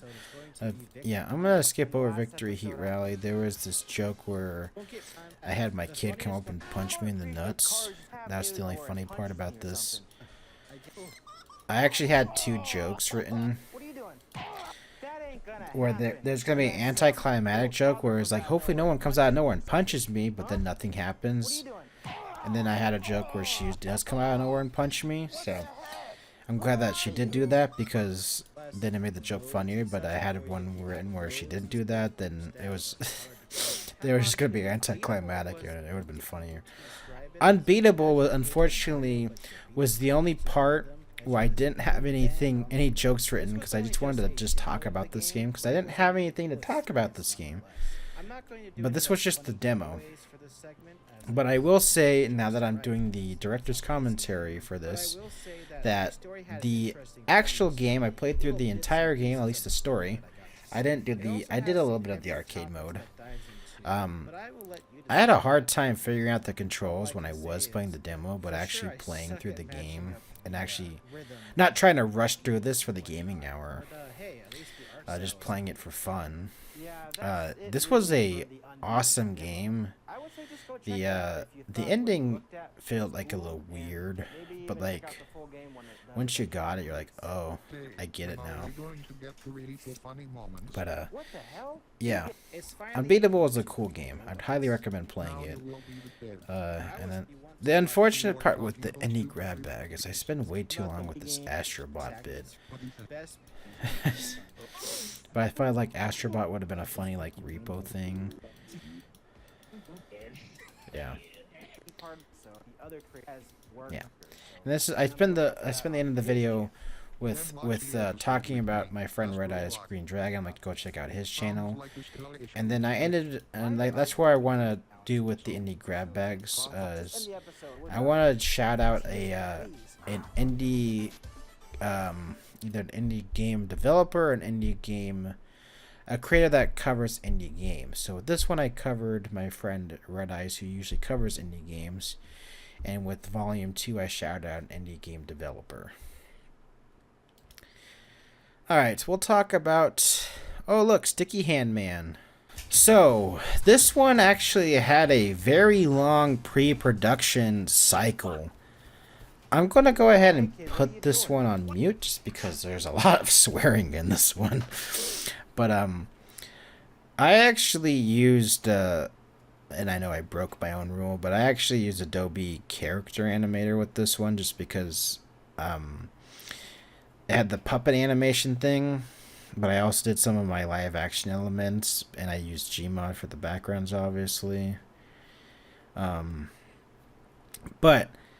this one had a very long pre-production thing, pre-production cycle, because I was figuring out how to make the puppets. I spent a long time. I didn't make the drawings. I took the drawings from. I don't think anybody noticed that. I took the drawings from Brufley and Thorgy. They drew them, and then I redrew them to make them for the rig, and then yeah. So rigging them was. I wish I still had access to the character animator, but I don't, because I mean I wasn't paying for it at the time, because I was actually doing an animation class that let me have the creative suite for free, so that's why I was able to do this animation in the first place. So that's why I didn't mind using the character animator, but I don't have that anymore, so I can't show you the actual rigs anymore. But yeah, this had a very long pre-production cycle. I remember we had this idea for like a sticky hand man, like a suction cup origin story, and we basically did a fan theory of sticky, like a suction cups man origin in Robin's Discord server. And I wrote up the script real quick, and I was just like, all right, you guys want to do this or not? And they were like, hell yeah, let's do this. And then I spent like a good month or two figuring out the script, and not the script, the puppets in this program, and I finally got it working. I basically had to use this other puppet and basically build off of that while using my own, and you got what you see today. And so basically the whole process was that I stood in front of my webcam, I danced around like a buffoon, so basically that's why these look like inflatable balloons, because I'm literally waving around. The business character was voiced by me, but Sticky Hand Man was voiced by Brufley. Obviously, the hero character was me. But the business guy was actually being puppeted by me as well. It was not only being voiced by me, but being puppeted by me as well. But I was puppeting just Sticky Hand Man. But I put the voice file in for what is it? I put the voice file in for Sticky Hand Man from Brufley's lines, and she did a great job. And I feel like this came out pretty well. Obviously, it's a parody. I didn't 100% copy his art style because I can't animate. If I could animate, I would have probably done a better job. It would have probably taken longer, but I feel like this was cool. Obviously, it's not the best animation, but I feel like for parody style and for what I could do, it was pretty cool. Would I do this again? Absolutely not. The rigging process was such a pain in the rear end, and also, you know, I had to sneak in the hero just so I can make this non-canon. It's not canon, obviously. It's fanon. It's a fanon thing. It's for fun. We made this for fun. It's non-canon. Yeah, it was a fun little parody that we made. I mean, I pretty much wrote it.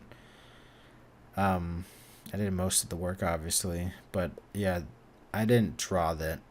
I just redrew them for puppeting purposes. But yeah, that's the video. I know I spent most of it talking about the puppeting process, but hey, it was a cool little video to make. So, you remember how I talked about Alpha Rad? I started this video off like an Alpha Rad video, where I was just like, so today I'm playing Megaman so you don't have to. And look, there I am with terribly bleached hair. The thing about being a dirty blonde is when you bleach your hair, it comes out kind of orange if you don't do it right. And then I brought back the joke of, are you serious right now? Why are you parroting Alpha Red now? Why are you parroting the funny internet man? Why are you doing this? Now just a little note. I did not bleach my hair for this gaming hour episode.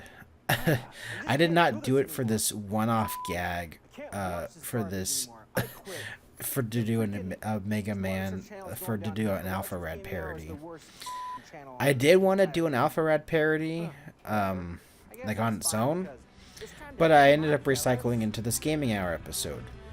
Why did I actually bleach my hair? It was actually for a segment in the Hero's Formidable Foe, where I go like, I have like the Super Saiyan moment, where my character has to basically go anime mode and his hair goes bleached. That's the only reason why I bleached my hair, by the way. So, but also at the same time I was playing an Alpha Red parody where I was gonna do like a playing Pokemon Emerald, but just for like, but I opted to do an Alpha Red parody in a gaming hour, and I was also playing Mega Man at the same time. So I opted to just do the Alpha Red parody in the Mega Man video instead. I feel like it killed the two birds in one stone, and that's actually how I've been doing a lot of my because I like doing parodies from time to time, but when it's on gaming YouTubers, I've been just pushing it into the gaming hour segments so it scratches that itch. Like, I want to do one on Retro Bird, but I'll probably just put it into a gaming hour. And I know that probably nobody really cares or knows what the hell I'm talking about, but like, hey, if you ever see me parody a gaming YouTuber, it'll probably be in the gaming hour series. Joshua Beta Chad for the rest of the episode. Ah, fiddlesticks. Sorry, I was just taking a sip of some water. Stuck on the PSP and the PS Vita digital. But yeah. Maybe one day it'll escape the clutches and be available. That's the only reason why my hair is bleached. But anyway, Mega Man. This was actually, I think this was actually my first Mega Man game that I played. I think I had this and Powered Up on my PSP when I got this. Now, believe it or not, I am playing, I got this digitally on my PS Vita, but I had to get a PS TV to play this so I could capture the footage. And man, PS TVs are, they are hard to get a hold of. I remember when they were really cheap, and I should have gotten one a long time ago, but it is what it is. But Mega Man Maverick Hunter X is a remake of Mega Man X. It's a 3D remake, but the weird thing is about this one is that it has never seen a re-release. Like, it only has been released on the PSP and been re-released on the PS Vita's digital store. I think Mega Man Powered Up also got re-released on the PS Vita on the digital store, but it has never been, but it got delisted. I think Mega Man Maverick Hunter X, that's the only one that has been relisted. And I think it's still up on the digital store right now, and that's how I played it. But yeah, Maverick Hunter X was like one of my first PSP games, and it was also my first Mega Man game. So like I have an attachment to it because, I mean, it was my first Mega Man game. I mean, I think I've played Mega Man games before that, but this was like the first one that I actually like had. So I really enjoyed this as like a, when the PSP come out, like 2005. Yeah, as a 10-year-old kid, I really enjoyed this one. So replaying this for the Gaming Hour show was a treat, and I'm like, I wanted to cover this one. More like lick my balls. More like lick my balls. No.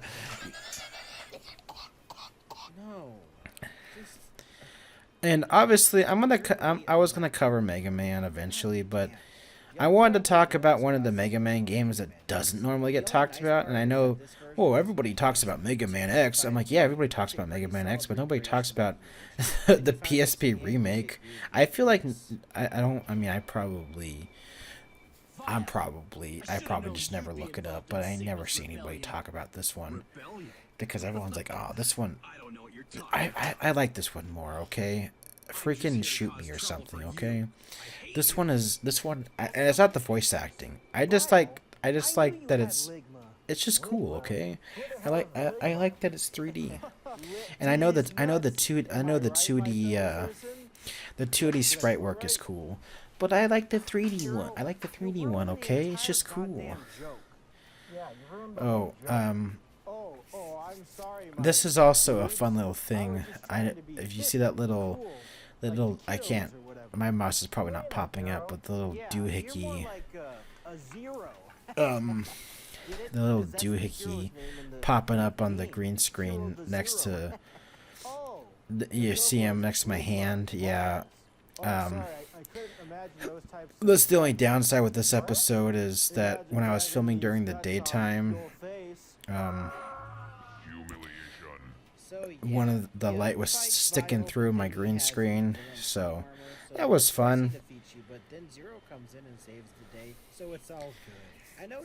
That was my fault for not scooching my camera a little bit over, because yeah, whatever. Yeah, but everyone knows the plot of Mega Man X. You go around, you defeat the villains, but this is your typical, it's your typical gaming hour episode. Mega Man Twitter, did you touch my ass?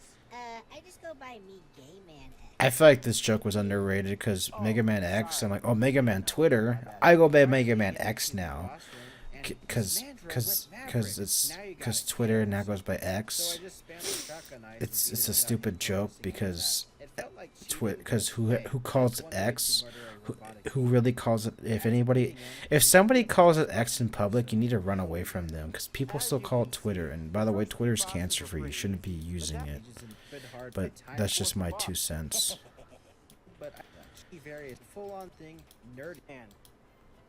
Yeah, like my science character is just like, oh. His name is Sigma. Like Sigma male? A little green screen hiccup, yep.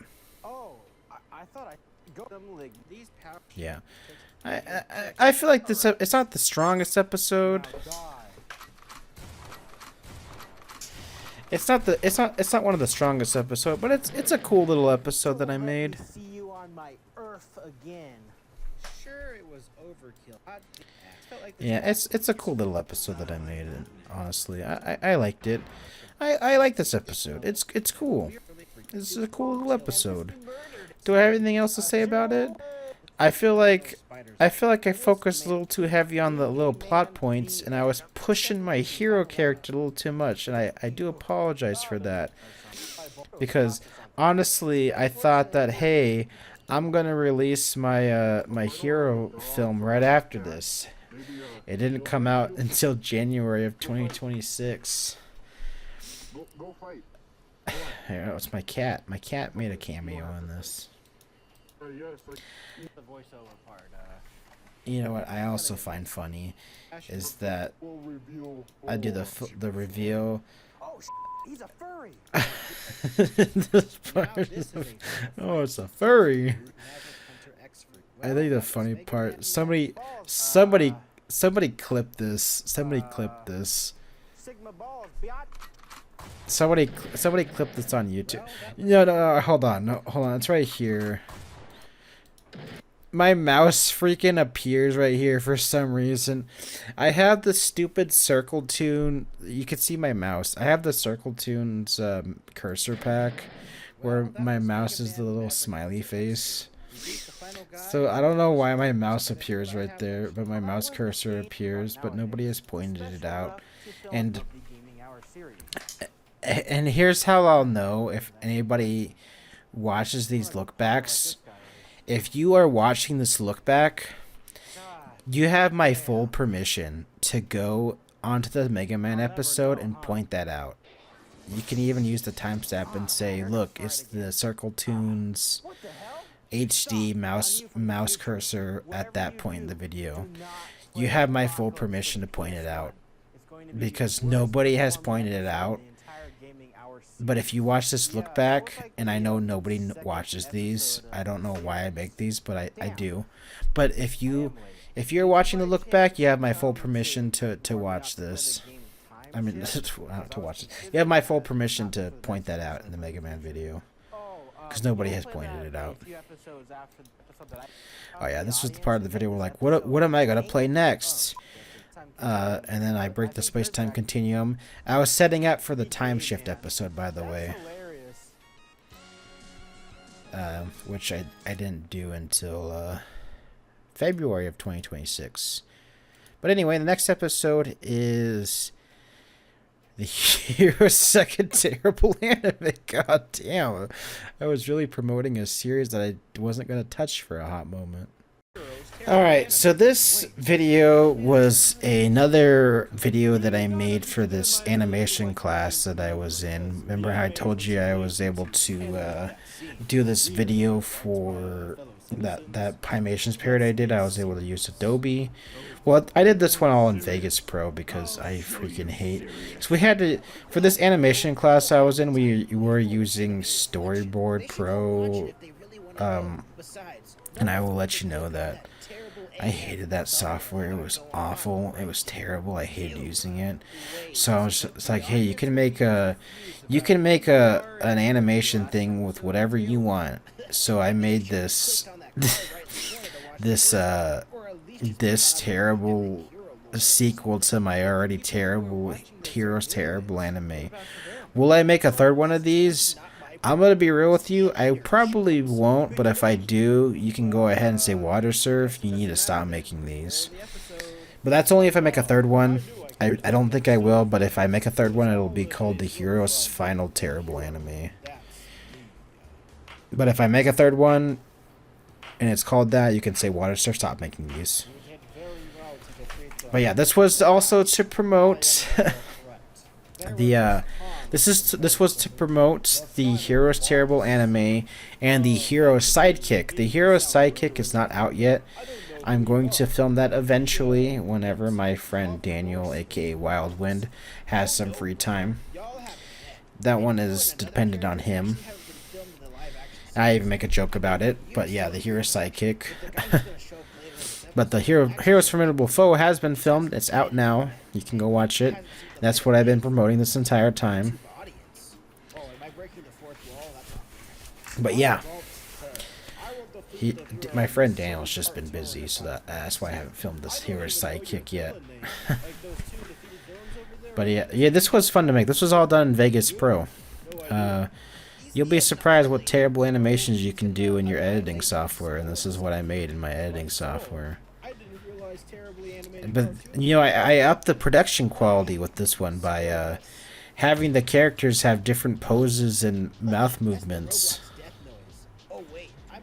Also, this Gmod background, I didn't have a cartoon filter on it. There was this map that was called GM, like Cartoon City or something. There's my terribly drawn Big Tony. Remember I told you there's going to be a Big Tony cameo? There you go. Here's your Big Tony cameo. This wasn't the Big Tony cameo I was thinking of. He's actually supposed to be in Sim Theme Park.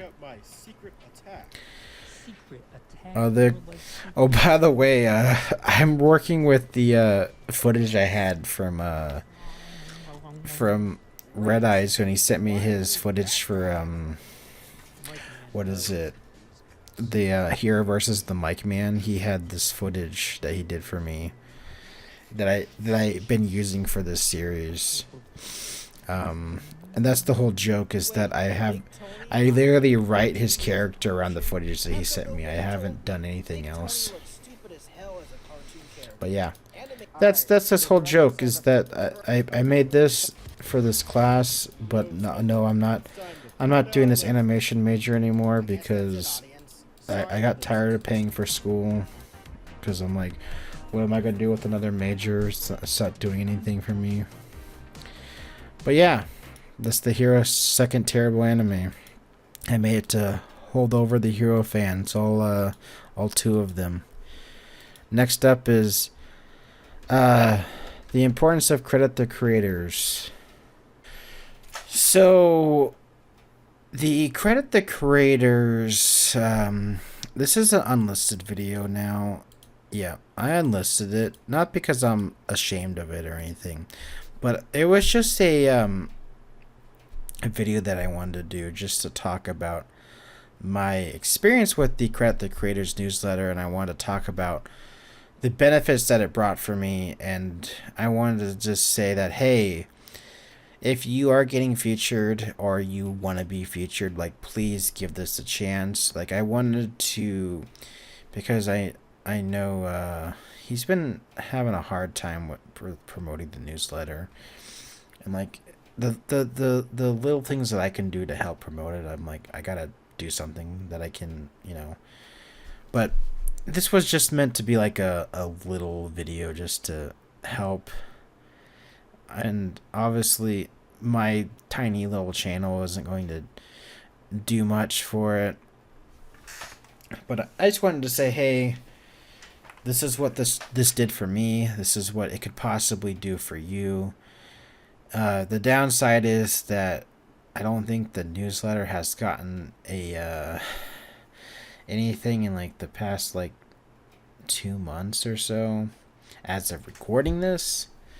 So that's a shame. This has been, I really enjoyed these, not just as a creator, but mainly as a viewer, because I really enjoyed seeing these every Friday and finding new viewers. That's actually how I found some of these creators I've been following, is from this newsletter. There's this creator that I found called Primary Colorful. He does a lot of like little meme posts every time, but when he does like one of these big videos, like he does these music videos and little animations, and I'm like blown away every time he posts them. And I'm like, these are the types of creators that like I like seeing. Like, it's okay when they post something like silly every once in a while, but when they actually post something big, it's just like, dang, I am blown away. But like, that's just what I'm talking about. Is there's creators that they slip through the cracks, and I really wish this newsletter was still going. And I mean, it might start back up like this upcoming Friday, or maybe the Friday that this video gets posted. I don't know. I don't know what's going on. I don't talk with the Jax Films people or council or whatever. But it is a shame that I have not seen it active at all in the past 2-ish months. But I made this whole video just saying that, hey, this is what it did for me. It was awesome. I really wish more people had eyes on this, just from a viewer perspective, because hey, these are 4 videos that you can see every Friday, something for you to watch over the weekend, And even if you didn't watch the featured creator, that's 5 videos you can watch, and then probably a new video you can watch for that, or like even if you don't vote, like, you can watch a new video a day, that was just the upside. And that was just the whole point with that video. But yeah, and then I show you my statistics, and here's the biggest thing with the Credit the Creators newsletter. While I don't think I'm getting any more views from the Substack anymore, I will say that it has done enough where my video essay that was featured on it is now getting pushed in the algorithm organically now. I'm seeing more views from like the browse features that you're seeing right now. Like, that means basically from the YouTube homepage or just on the side of a video, where people are just seeing it organically through the algorithm. So people are just seeing it as a recommended video or on their homepage. So that's the upside, is when a video gets pushed enough from an outside source, it'll start getting pushed to people's algorithm. So that's why I'm saying the credit of the creators is a good thing, because when a video gets pushed enough in a good way where people are watching it, then hopefully people can you know, get their stuff pushed into an algorithm. And I was talking with Jack a little bit about that. I was letting him know that, hey, because of the newsletter, my Disney video essay is now organically getting views. Like, let me bring this over here. Let me see where it's at right now. I'll bring up my analytics. I'll show you. We'll pause this. What, this blonde doofus? We'll see where it's at. Obviously, I'm not getting a lot of views, right? Meow. Of course, now I'm talking. It's going to... Let's see. Look at that. Look at that right now. It's gotten 7 views in the past 48 hours. And some of those were just a little bit ago. So as of April 1st, you can see that it's still getting views. It's right now it's number 7.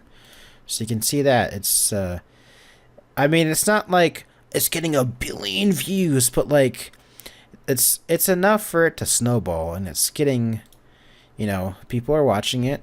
It has a somewhat healthy retention rate. It's getting pushed. Like, look at that. It's getting a staircase, which is, I mean, it's got a little staircase, but the biggest push is in the Substack, obviously. But you can see that this video seems to getting recommended for the most. But yeah, people are mainly coming from, as you can see from here, people are mainly coming from browse features. If you look just since upload, you look at since upload just from this video, that most people came from the external link. But look at that, browse features. That is a good chunk. A lot of people, especially over here, like after the newsletter, a lot more people are just coming from the algorithm. So that's the importance of the credit the creators newsletter at the end of the day. All right, so believe it or not, I made a sequel to that video I was just talking about, the depressing hypocrisy of Disney parks. So this was me sort of doing a follow-up. I wanted to talk a little bit more about Disney parks and what I've been noticing, like as of a recent visit when I made this, and just what I've been seeing in the news, and also because I wanted views, because I just noticed that, hey, I just got a big blow up from the newsletter, and I'd be stupid not to jump on the bandwagon of, hey, you're getting views from this video, so you might as well capitalize on it when you're getting views. Especially because, hey, dummy, you're very close to getting 4,000 watch hours, so you might as well see if you can get to it. And spoiler alert, I did not get that 4,000 watch hours. But hey, it was worth a good shot. I tried. I got very close. I think I was 30 hours away when this video finally got to its peak. But this one is not the popular one. The first one is, which, to be fair, is fine. Am I proud of this one? Yeah. Some of the predictions I have made in this video have come true, though. As of recent news, I was saying that, hey, some of these projects are gonna probably get canceled because of the economy, and I've been right. Like Avatar Land's gonna probably get delayed or canceled, and yeah, that happened. Hey, Monsters Inc.'s not gonna close down. Yep, that happened. Hey, some of these projects are gonna probably get scaled back. Yeah, that happened. built, but yeah, just a lot of the things that I said were probably gonna happen. Yeah, moving on most of those things, if not all of those things. And then they said that they're gonna. There's some things that I shouldn't talk about because I visited a few weeks ago. I had a chat with one of my friends who still works there, and he told me some things that I shouldn't talk about in a YouTube video, but I don't mind talking about them offline. If anybody joins my Discord server and wants to ask, but I won't get into it here. But yeah, there's just a lot of things that are going on, and I want to talk about it. I'm like, it's not bad, but it's not good. It's just like, oh man, you guys could do better. And that's the whole thing with this video essay, is that I'm not mad, I'm disappointed. And oh yeah, this ain't happening. Going fully electric, this ain't happening. By the end of 2025, look at that. We're in 2026. Yeah. I wrote it the other day. It's still gas. But yeah, basically, I wanted to do a follow-up. Was it mainly for view purposes? Yes. But did I talk about some of the recent events? Yes. Did I talk about some stuff that I missed the first time? Yes. Did I basically try to do this with an open mind, covering some of the stuff that I missed, covering some of the stuff that's currently going on, yada yada yada. Basically, the other question is, will I do another one of these Disney video essays? Possibly, but I'd rather the third one be a bit more positive. Not saying that I hate Disney or love them, or it's just that I don't like being negative all the time, and I'd rather find the positive things to talk about. And I know, oh, you gotta talk about the negative, that drives in the views. It's just like, I'm tired of being negative. It's sad being negative all the time. And plus, video essays are hard to do director's commentaries about. There's a lot, and obviously the video more speaks for itself. But yeah. This more or less was this was made for views. I'm sorry if that upsets anybody, but I did enjoy making it. It was fun to do a little bit more research, to write, and to take another stroll down memory lane and just be disappointed with some of the changes, and not be surprised that the things that I predicted last June have come true as of today. I mean, not as of today, like they happened today, but like, yeah, the things that I predicted last June are like, yep, wow. And it's not that I'm like a wizard that I can predict the future. It's just that working in attractions, seeing all the things that I saw, and just seeing how business operations works, it's just like, yep, saw that one coming from a mile away. But anyway, the next video is going to be the Crazy Taxi Trilogy. So, just a fun fact about this.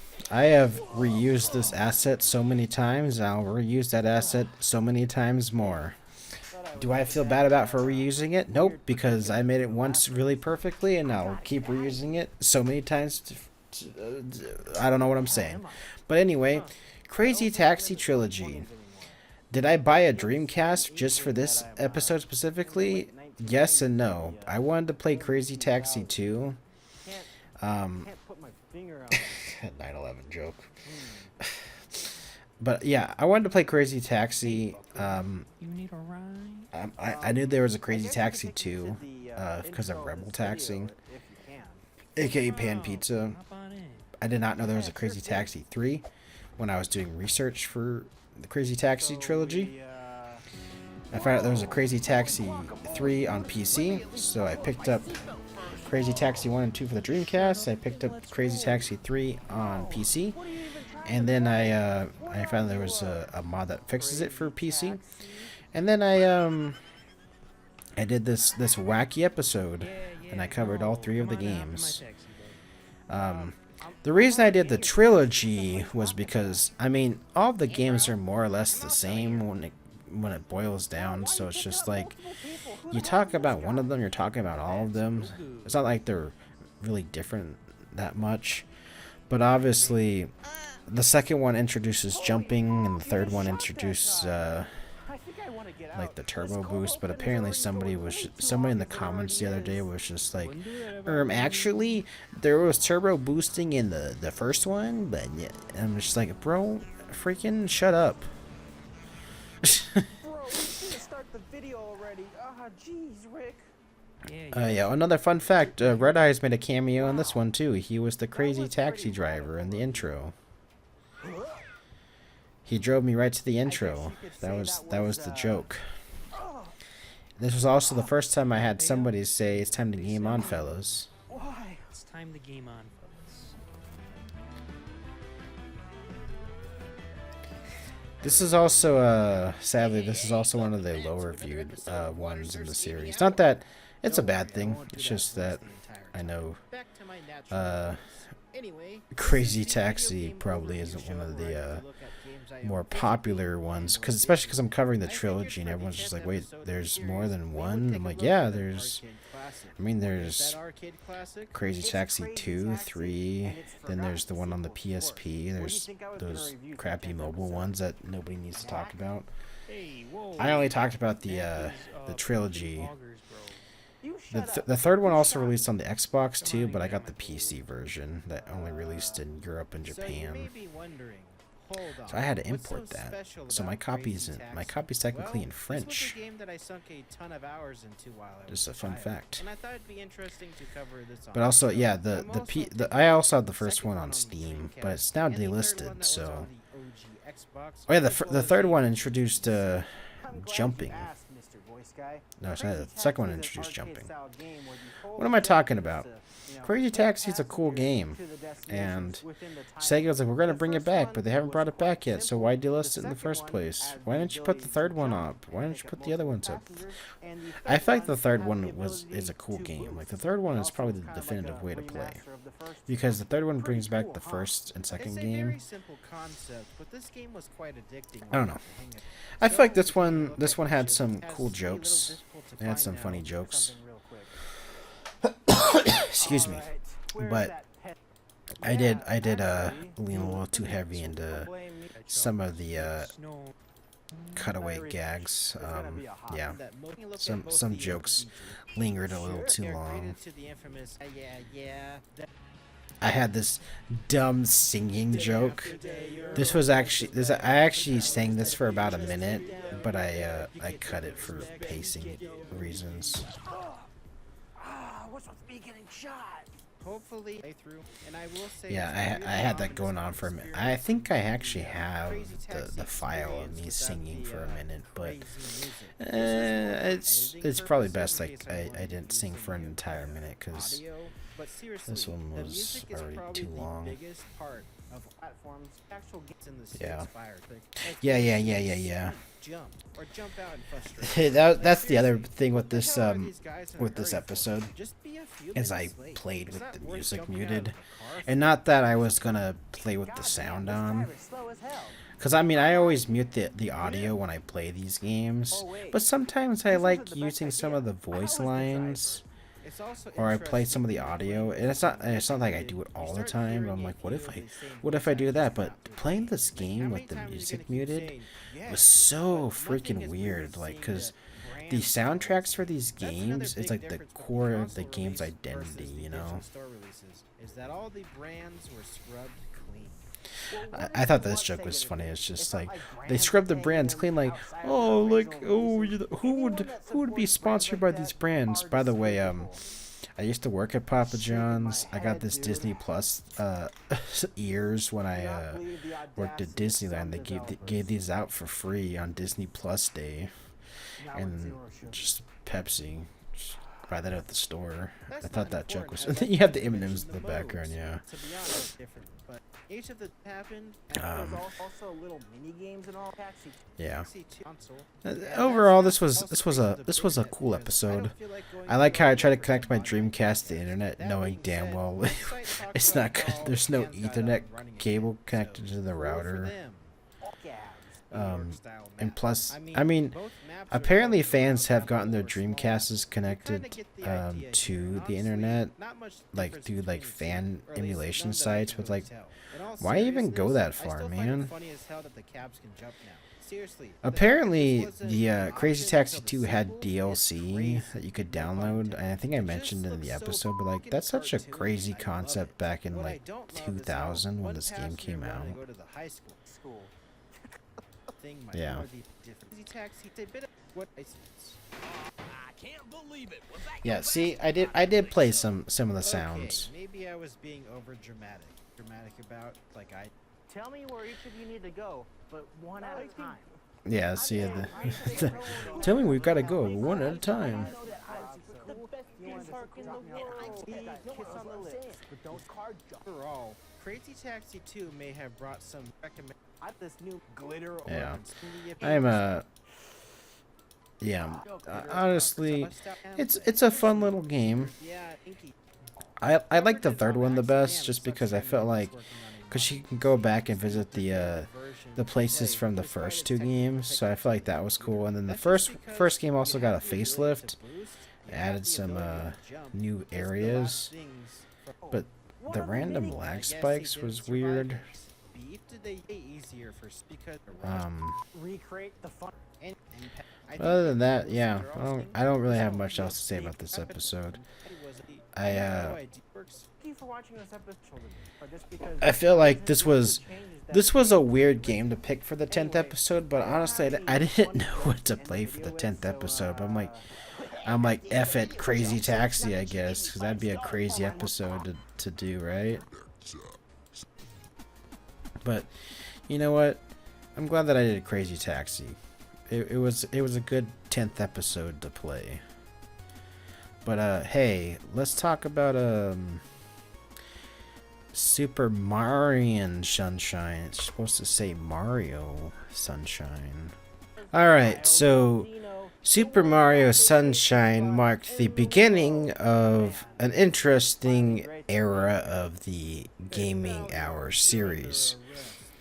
I decided it was time to cover some of the games that I really enjoyed, and if you don't know, Mario Sunshine is actually in my top 10 favorite games of all time. I actually have it in the 3D All-Stars collection because I really enjoy Mario 64, Mario Sunshine, and Mario Galaxy all equally, but if I'm really being honest, Mario Sunshine is above the other two. So that's why I chose Mario 60, not Mario 64, I chose Mario Sunshine first. And yeah, we're playing Mario Sunshine was the first one that I wanted to cover on the Gaming Hour series. So I figured, why not cover this one? Now, I know I did cover this in the Gaming Hour episode, but I did end up playing the Switch version, the Mario 3D All-Stars version. But I do have the GameCube version physically as well. But this was a fun episode to do because, I mean, one, I love Mario Sunshine, so, but also because I was just like, you know what? I want to see how far I can take my jokes with this one, and I feel like some of the jokes in this one were really funny. I also feel like this episode was a tad on the longer side, but for good reason. I spent this episode obviously I talked about the game, and then I went into like the each of the worlds. Like, I didn't go in like the order you're supposed to play the game, obviously, but I did like all right, here's the fundamentals of the game, and like here's each of the levels, like Delfino Plaza, and then here's what Bianco Hills, and then here's like that's how I did it. I did it level by level. I didn't do like how you normally bounce all over the place. And so I was making jokes and cutaway gags and stuff throughout each of those. But it was interesting covering a game that I really enjoy, and I'm like, you know what? If I'm gonna do any game, I'm gonna start with Mario Sunshine. So yeah. So if I'm gonna make myself look like an idiot, might as well start with Mario Sunshine. Now, if you're wondering, why didn't I do one of my games that's higher up, like, I don't know, Roller Coaster Tycoon, Xenoblade, Smash? I'm like, I'm not gonna go that far.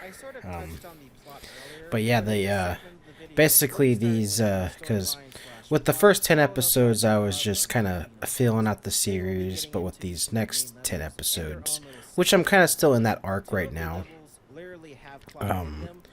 finishing that up as we speak. I'm playing games that I really enjoy, aside from some ChoroQ games that I've never played, because HG3 and HG4 I've never played before, but that's more of a throwing a bone to the ChoroQ fans that found my gaming hour and enjoy those and enjoy the series. But yeah, the games that I've been covering recently on the gaming hour are games that I've enjoyed as a kid and somewhat as an adult, because you know Bloodborne was one that came out when I was in college, so that one doesn't really count now, does it? But yeah, I also had some cutscenes in this one, because Mario Sunshine was also one of the Mario games that had some cutscenes in it, and I also had talking. I will also note that I noticed this while I was editing, but I didn't really mention it during the gaming hour, because I didn't script it. I just noticed it while I was editing, but I never mentioned it. It looked like the Switch 2 has some of that DLSS upscaling that made it look kind of wonky. It's not terrible, but I did notice it in some of the parts. But I think some of the future Switch 2 patches have fixed that problem, so if you are playing this, just keep that in mind.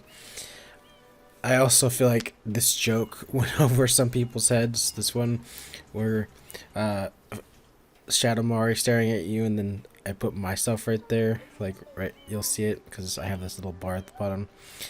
Then there's me.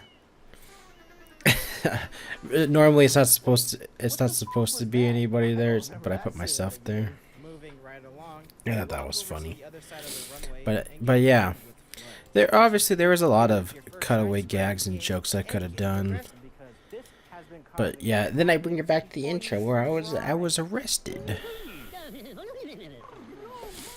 What the hell is this lame idiot even saying? Yeah, what is this guy even saying? Back to the voiceover guy. You know what is nice though is somebody ported Isle Delfino Plaza into Gary's mod, and I love when people do that, because having these types of assets on the Gmod workshop makes it so much cooler. Because I usually play a vast majority of the time I'm playing these games on original hardware. I know emulators, because I did this with Bloodborne. They have the debug cameras, so you could do that option. But I usually play these on original hardware, so it was nice having that option with Gmod. But yeah, Mario Sunshine was a cool game. I want to skip ahead to some of these other jokes. Yeah, this I actually did this legitimately. The get the Yoshi get some dumbass. I feel like that is really annoying though. Like I get why people complain about the lily pad level, but that is really annoying that how you have to, that if you mess up you have to go and redo that all over again. Like I do wish they did fix that. I know I think the Eclipse mod fixes that, but I'm not 100% sure. And with that being said, I might cover Mario Sunshine Eclipse on the show, but that'll be in like a very far off future episode. I would like to cover some of the other 3D Mario games first. By the way, I would probably cover Mario 64 DS, not Mario 64. I'd rather cover the DS version because I feel like that one doesn't get talked about. At least not in the good light. It gets talked about. Oh, it's a D-pad. It's like that's the only thing people would say about it now. But Anyway, gamers, I also see a lot of people dog on Mario 64. They say it's terrible. They say it's bad. I mean, I understand that it might have been rushed out the door. But honestly, I think Mario Sunshine is the best 3D Mario game, and I will take that one to the grave, man. I know it's a little bit harder than the other ones, but I actually like the challenge. I like the fact that whenever I play this game, I struggle with it, and I know that sounds weird, but having a little bit of a challenge in a Mario game is actually fun, whereas, you know, I feel like the newer ones just hold your hand the entire time. Nothing against Odyssey, but that one I had no desire to replay. 64 is, it just feels a little bit easy. And Galaxy, I feel like I like Galaxy, but I would say Sunshine's still my personal favorite, with 64 coming in a close second. But yeah, Bianco Hills, I go level by level. I feel like I start getting with the crazier jokes with the with the Rico Harbor one. And I start setting up for this joke right here. I don't know what's more concerning. The fact that you had to state that this is not a hentai joke, or the fact that Gooper Blooper has over 40 results on a certain green. Yeah, this one, where yeah, I actually looked that up, by the way, and I wasn't too happy with the results. I'm really ashamed of the internet, and by the way, there's a result. I put that later in the video. I'll point it out later, but yeah, I actually showed that later in the video as a joke. But it was just like, come on, guys. I mean, I'm not surprised, but like, yeah. I should have done better lighting right there. Speaking of that, I have that as an emoji in my Discord server, the for the TV.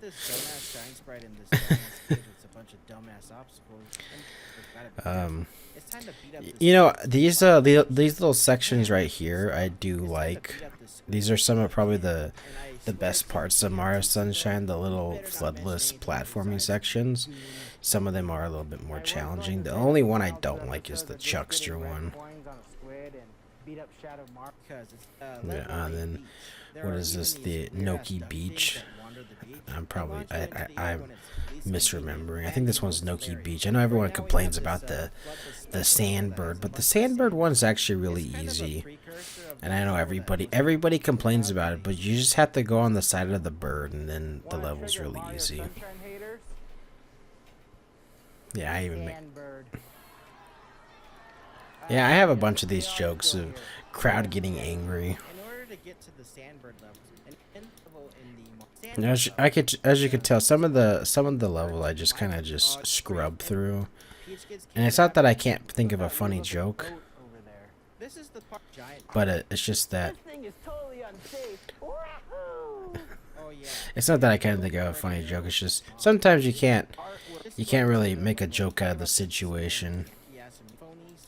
Man, it's time to. You know, the Peanut Park one It's time was probably one of my favorite areas as a kid, just because theme park level. Ferris wheel 1 is too intense for me.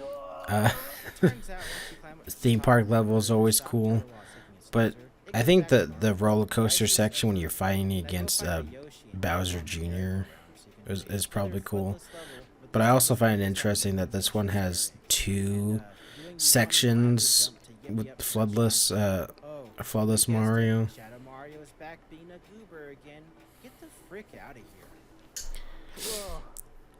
That theme park was a nightmare, bro. I should have looked at the reviews before I went. I think it's also funny how I'm setting up the next joke of, oh, I'm gonna go over to the hotel, because you know what's nice about Mario Sunshine is when you look in the I think Annie Austin had a video about this where when you look out in the distance you can see like the next area. Stuck in it. Now, the first level You see the theme park, you can see the this was one of the, levels I struggled with as a the child, hotel but from it. honestly still So struggle that with was a good This level segue. also has some of But more of yes, the, this Manta Ray biggest level things you're sucks. hearing about with Mario Sunshine. But Basically, this a lot level of the is things one that I of those said ones that about seems to be this, seriously, I say in has the it been video, the manta so rays or I ain't kind of something? just repeating my points here, but yeah, this stupid ghost joke.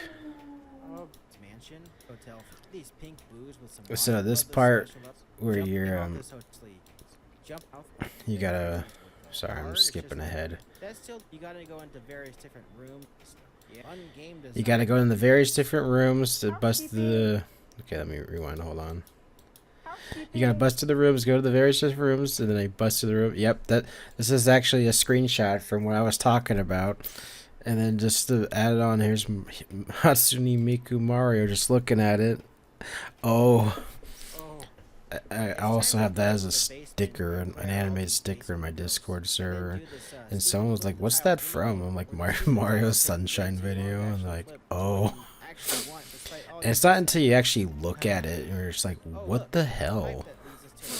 And I'm like, this is also where I started making some of my more cursed jokes. It's from my Mario Sunshine video. Like, this is where it started. Probably right. This managed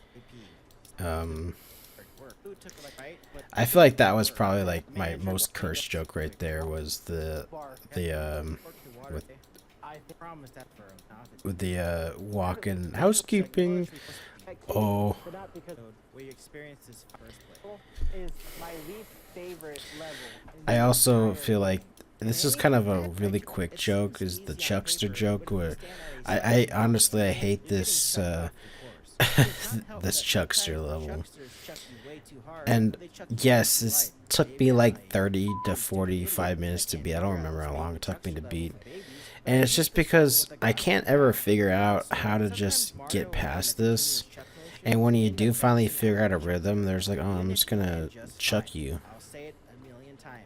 And then when I finally get a hang of it, Mario decided I'm just gonna jump off the edge. Now, if you excuse me, I need to lay down and take a nap. Oh no. I would continue. Yeah, on that about joke was a little. It's a tongue-in-cheek joke. I'm gonna go take a nap, and then I get grabbed while I'm taking a nap. So it's time to get your hazmat suit on because I don't want to start another pandemic. This level is hot. This doesn't start off what a big ass. That's just Looks like I'm going down. Yeah. And basically, I think this joke's kind of funny, where, cause Bowser's in the hot tub, and then I have this pause. I painted out Mario in Affinity Photo, Oh yeah. He's huge. and then I have Bowser's acting like he's standing up. I'm like, oh, Please just put on a towel. Bro. I put can't on a keep tause, this man. Why are you standing up? This is the Cause Bowser's like really big in this game, if you know what I mean. I also find it funny that Flood freaking dies. But yeah, that's the Mario Sunshine. And then I say, hey, we're playing Pokemon Colosseum next. But yeah, Mario Sunshine was another one of my personal favorite Gaming Hour episodes. But you can kind of tell when a personal favorite of mine is because it's a game that I really enjoy. So if you go to my best work / personal favorites playlist, and when you see a Gaming Hour episode is in there, you're like, oh, either he really liked that game, or it's actually a really good episode, or it's both. And I know I was talking about it earlier, but the Road Trip Arcade Edition, it's not that I don't really like that game, it's just that was a really good episode.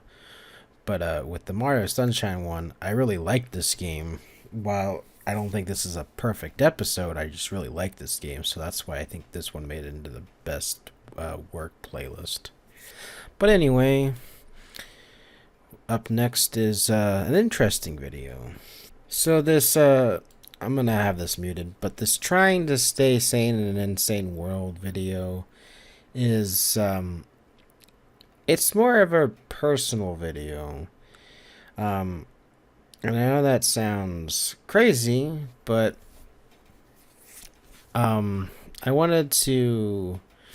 was writing this script for months, actually, and it was one of those, hey, I wanted to make a video where I needed to just talk about my feelings and talk about how I've been feeling about things. Not just like my mental sanity, but like how I'm feeling with how the world is, how things are politically, how things are socially, how things are economically, how I'm feeling as as an artist and creator, and just everything in general. And that's how this video came to be. This video also had this was also one of those videos where it had multiple iterations and rewrites. Normally when I make a video or I write one, I usually only do like one iteration. Like I write it and that's it. I might fix a few like spelling errors or grammar mistakes, maybe like fine tune a joke here and there, but other than that, the first draft is usually the final draft. But with this one,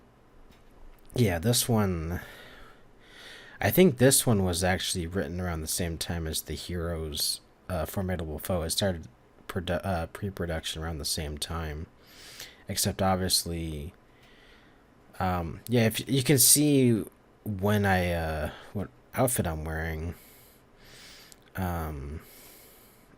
I think this was filmed around the same time I filmed the Road Trip Arcade Edition episode. I think they were filmed actually around on the same date. No, scratch that.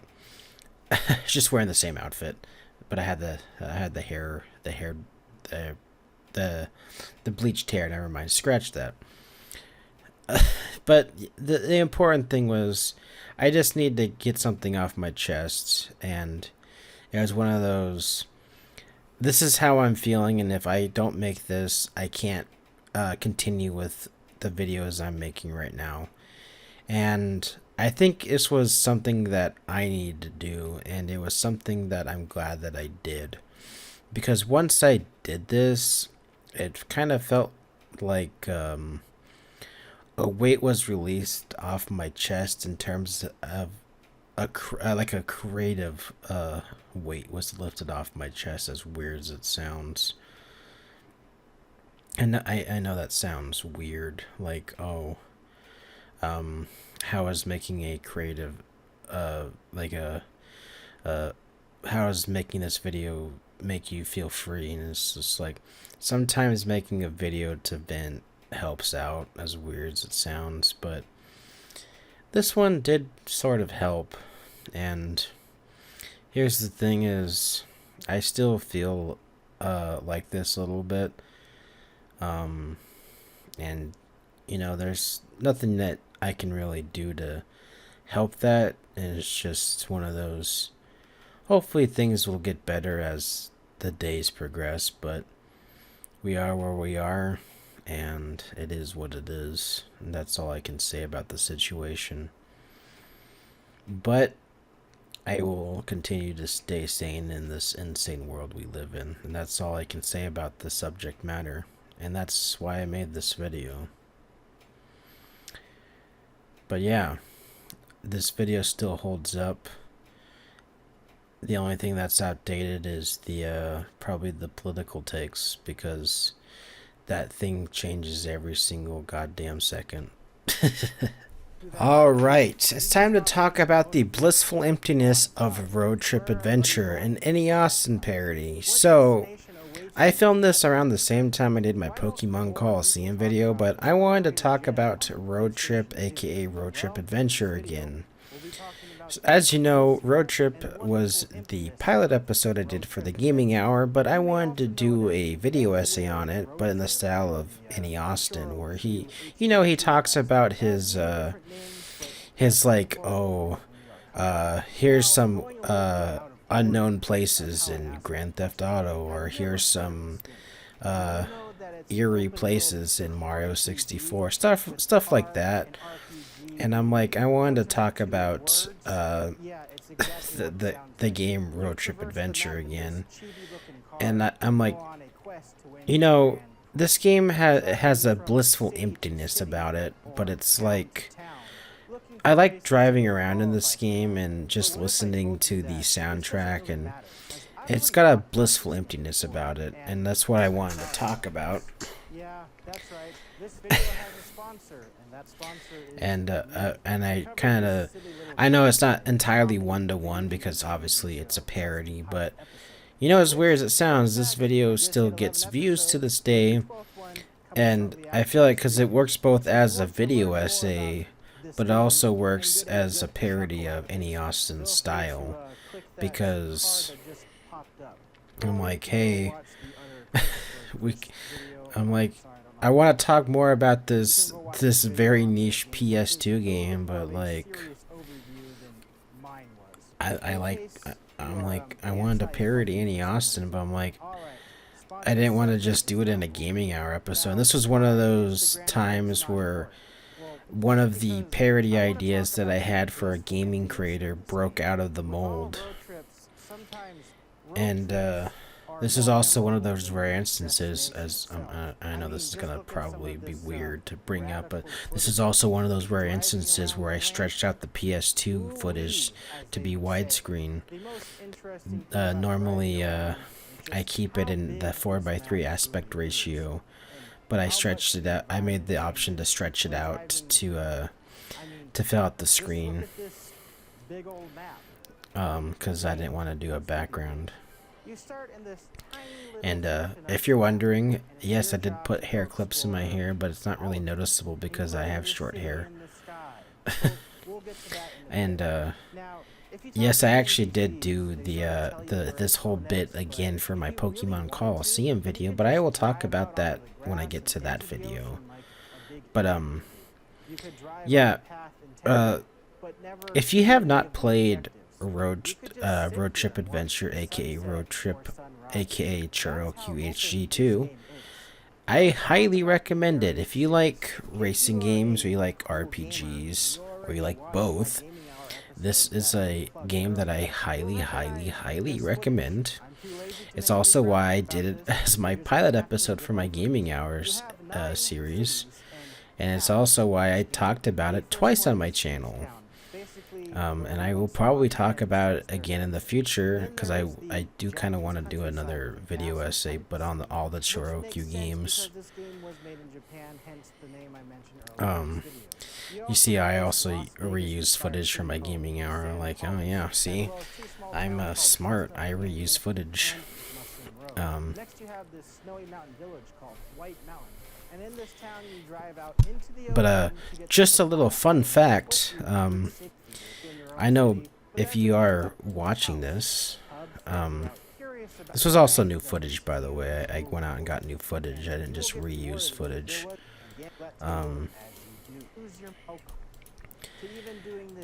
I had this precursor of a joke. Yeah, I was like, you could go into people's houses, and then you could see what they're doing, and they're like, oh my god. Oh my goodness. I am so sorry. Yeah, that's how you know it's a parody, because any Austin would never do that type of joke, but I would. And that was a precursor for the HG3 joke. But I kept my composure because, like, I feel like he wouldn't, if he would make a joke like that, he wouldn't, like, laugh about it. He would just keep his composure. But see, I also have, like, the background shadow. You know, I watched a few, I watched a handful of his videos. I'm like, okay, I see what the whole gimmick is. I mean, I not the whole gimmick. I do watch most of his videos. The only one I skipped was that recent one on the, what's it called, the winds and the waves or whatever. You can clearly tell it was a sponsored mobile game ad or something video. I don't know what it's called. But I think he just did like a Skyrim live stream living as a farmer. That I tuned into that stream a little bit. That one was cool. But yeah, I would highly recommend checking out any Austin if you don't know what the hell I'm talking about. And if you like this little video essay I did, because he does the same type of style. The only difference is his are way higher quality than my rinky-dinky video essay parody that I did here. But yeah, that's my little Any Austin parody. Up next is the Pokemon Colosseum video. So you're not gonna believe it. Guess who's back? Yep. I think I started writing the Pokemon Colosseum video first, and that's where the idea came from. But then I was just like, you know, I want to talk about Road Trip Adventure again. And then I was just like, I know how to do this. So that's how that idea was born. But I'm like, how do I start off this Pokemon Colosseum video? And I'm like, you know, why is Kyogre and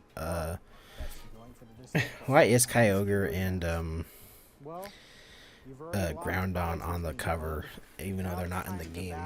And it was for marketing purposes. I say that at the very end of the video. Yeah. Yeah, I'm like, why are they on the cover? They're not even in the game, because you have to transfer them into the game. Welcome back to another episode of Watersurf Streaming Out. But yeah, Pokemon Colosseum. This is the first one in the GameCube spin-off games. I consider these mainline games, but the Pokemon Company does not. I'm actually surprised that Pokemon XD came out. Oh yeah, my hair is finally back to normal on this one. Despite you already doing a parody of him just before this episode came You can see I have a little bit of that blondness at the top, but it's back to normal pretty much. So Pokemon Colosseum was one of those games that I played a lot as a kid. I honestly thought it was gonna be like Pokemon Stadium when I originally got it, and I mean, I'm pretty sure most of us did if you did play this. Around my age, or not around my age, but oh yeah, by the way, this video is where I got a lot of my, is where I got really cursed, and I was like, how far can I push the medium? Basically, can I get age restricted on YouTube or not? That's, yeah, I found out that I'm like, okay, that's how far I can go, and I didn't want to push it again. But that's not besides the point. Yeah, I thought this game was originally gonna be like Pokemon Stadium, but besides the little battling that you can do, this game has a whole story, and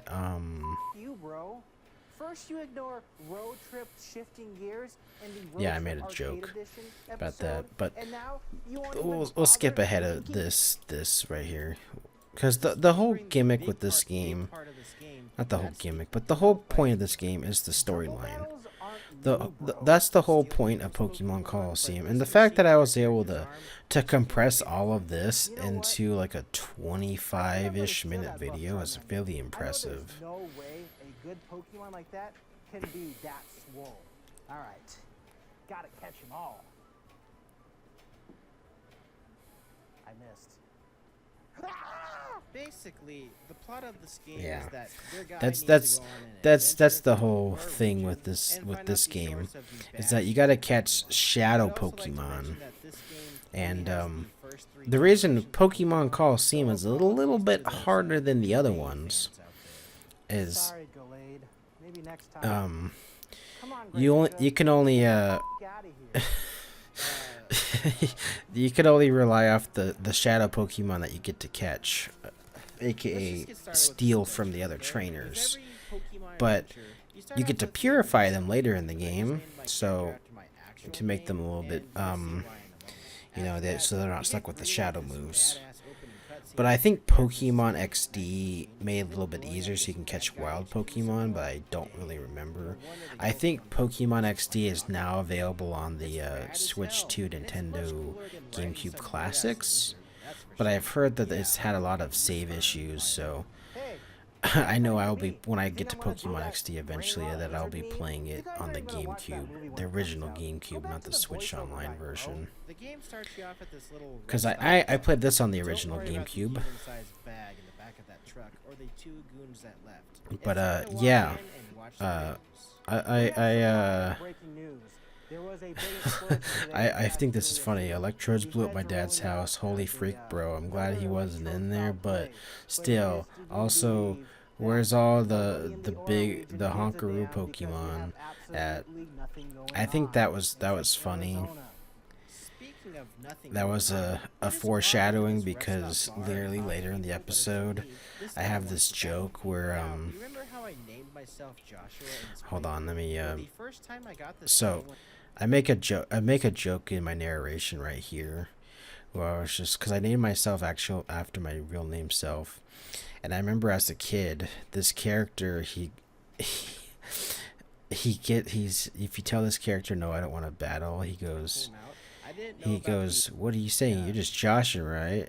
just joshing you joke. And then I remember I got so offended. I was just like, I thought this he's guy just was saying that because sounding he's on just my saying name. that because that's my name, and I was just like, I didn't know Just that an was a interesting thing as a tidbit that kid, brings nothing of and I value got to this I got overnight. so offended. This guy really is just joshing us, huh?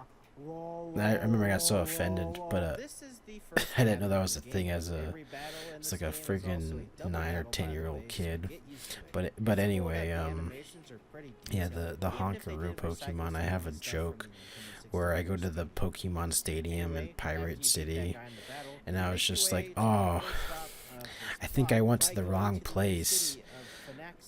This is where There's you something learn wrong to with my use shadow Luigi and Pokemon. It's beat got them up. massive Honkaroos. Then I look and I go, Yeah, oh, I you went to stole the that wrong from my building. bluff again, bro. That's the shadow What? Pokemon. You think I wouldn't have one of these suckers for myself? Did ya? You saved the chick who was in the bag, and I named her Poggers because it's. I honestly funny how don't remember Sane the put Poggers in a game how I from 2004. I wrote She is buff also a Pokemon key jokes part in, of but this I think game's that was gimmick. just what I found in She the has this Gmod special workshop. ability to see these shadow Pokemon. So she ends up traveling with you for the rest of your Yeah. Pokemon despite. It's another shadow Pokemon. You go and see the mayor of the city, and he's altered that this was the city. But Actually, let me I skip never stayed ahead. away. and this guy on from. So you was gonna guesstimate. After battling one of the as a lot. Yeah. So Colosseum. Roll the credits. We beat Just a construction site that you're having something. on, but let me show you. okay, yeah, Are this is. these bad bonds just like free candy or something? You know, I went into this place. So I but wanted got to three shadow get a Pokemon. shadow Pokemon. So let me show you. There is something terribly wrong with my Meowscarada. It's just- Why the f does it have massive honkaroos? Yeah. Oh, yeah. Yeah, that that's makes a lot such a more sense now, stupid actually. joke. I went to the wrong building. And will you stop shaking those things for sake? God damn it. You know, it's the sad You are part a pass, is I not a manually smash. I am sorry. put the blur on there, Despite and your it took me like a good hour to blur that out, because I was manually doing it. You know, I'm sorry that you had to see it, but And I'm not trying to say I'm proud of that, but like, yeah. Milk, eggs, Yeah. butter. So by the way, this this is actually my actual notebook that I use, because I know this sounds crazy, but and I know I've probably said it before, but I actually when I am recording my gameplay, I take notes in this notebook. I write everything down, and or I'll when I see something, I'll write down like, oh, this will make a good joke. And that's how I'm able to make these, so not saying quickly, but like quicker than you'd think I could, because like, oh, if I write down this, like I can. This is my grocery list. I'm sorry, audience. Yeah, but writing down what I'm doing just makes it easier when I'm writing the script, because then I can just read through my notes, and it makes writing the script way easier, because then I can just write down my notes of what I had to do. That way I'm not scrubbing through hours of footage and I'm like, oh, what did I do? And then I have to look, because then I can just look at my notes and then I can go, oh, what happened? And I can kind of go to the point in that's like where I recorded, and I'm like, okay, and I can see what I did, and I'm like, oh, okay. And it makes it like so much more efficient. And physically writing it down kind of helps me remember it better. I know I mentioned that in my how I make my videos video. This was just bad things in this game. He looks like he's with shadow bonds. I remember I specifically wrote down this joke where it's just like, it looks like Shroomus is finishing himself off when he faints. I'm like, what the heck is wrong with this game, man? Yeah, Pokemon, yeah. Hey, what are you dancing for? Let's battle, bro. I'm dancing, bro. Can't you see? This is A little bad, better than clearly perfect. Here, you get a puzzle. Yeah, there's a lot of funny jokes in this one. Man, does that make this guy?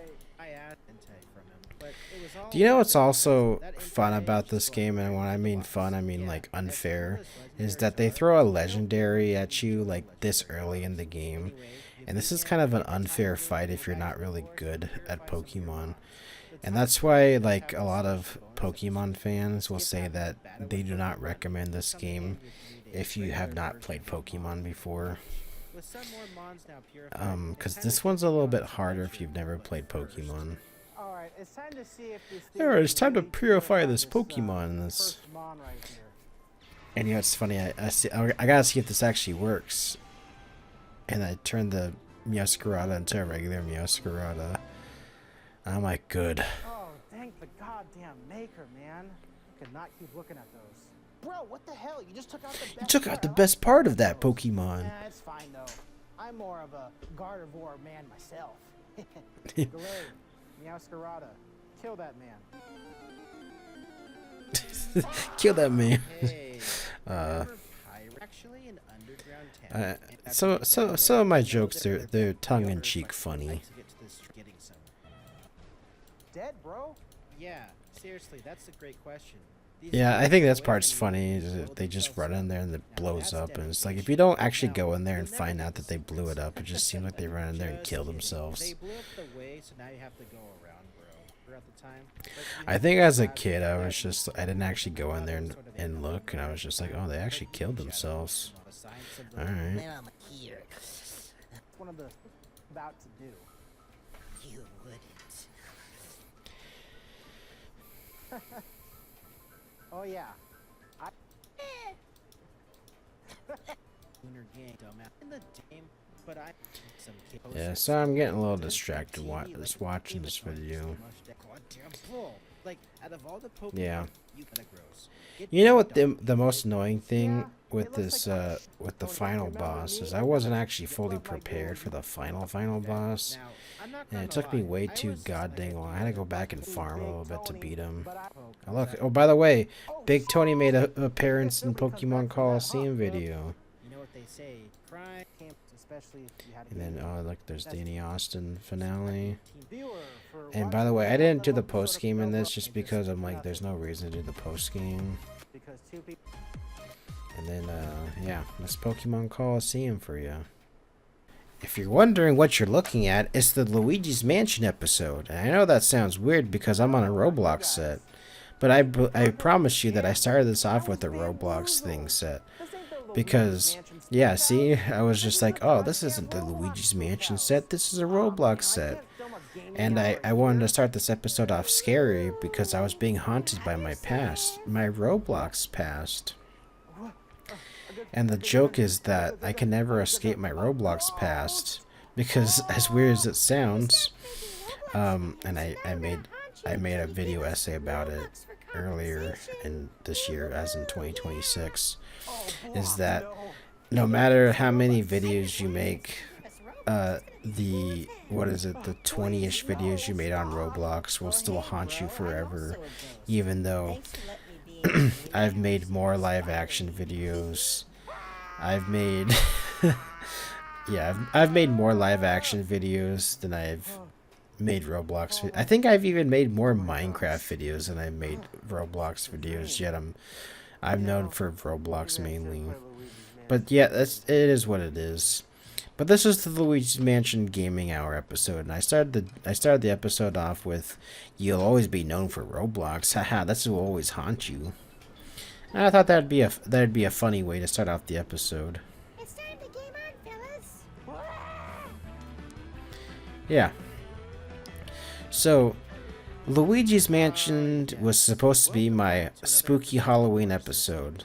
Now, if you're wondering, could I have made the little what is it? The little fluctuation caustics, you know, the little waves that I use as the background, like an orange, black, spooky color? I could have, but I wanted this episode to feel more timeless than being stuck in the Halloween season, so that's why I opted not to do that.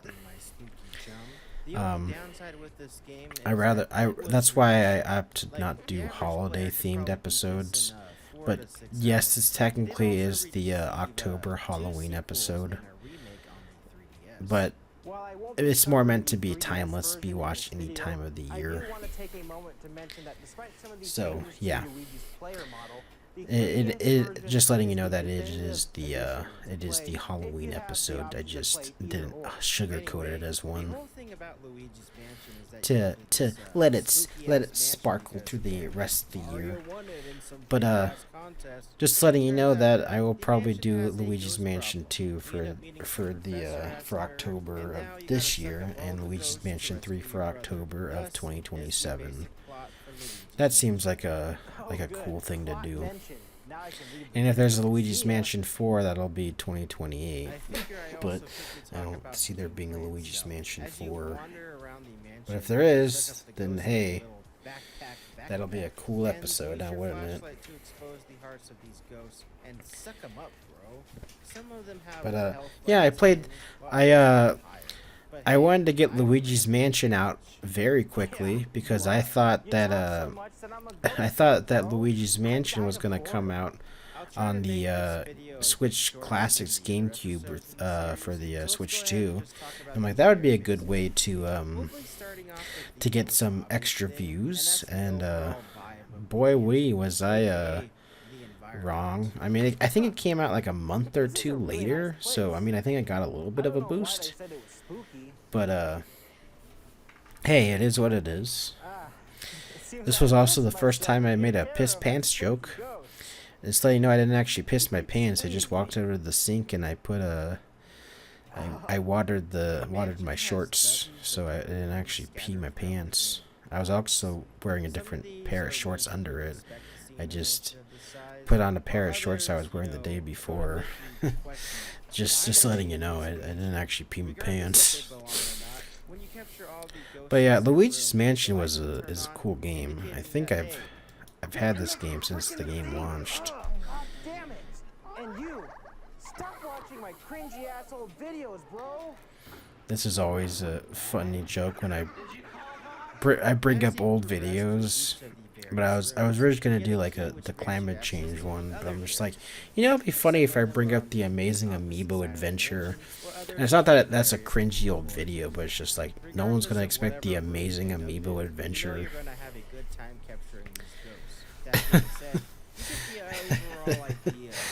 But did anybody go check out the Amazing Amiibo Adventure after that? Probably not.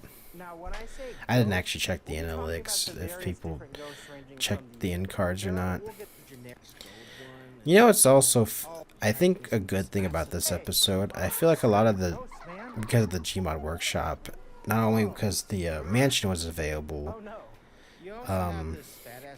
in the workshop, but the ghosts were available. I'm like, this episode worked very, very well. And I really love that when episodes work very well for the gaming hour because of the wonderful people that are porting stuff from the games. So shout out to the people who do that.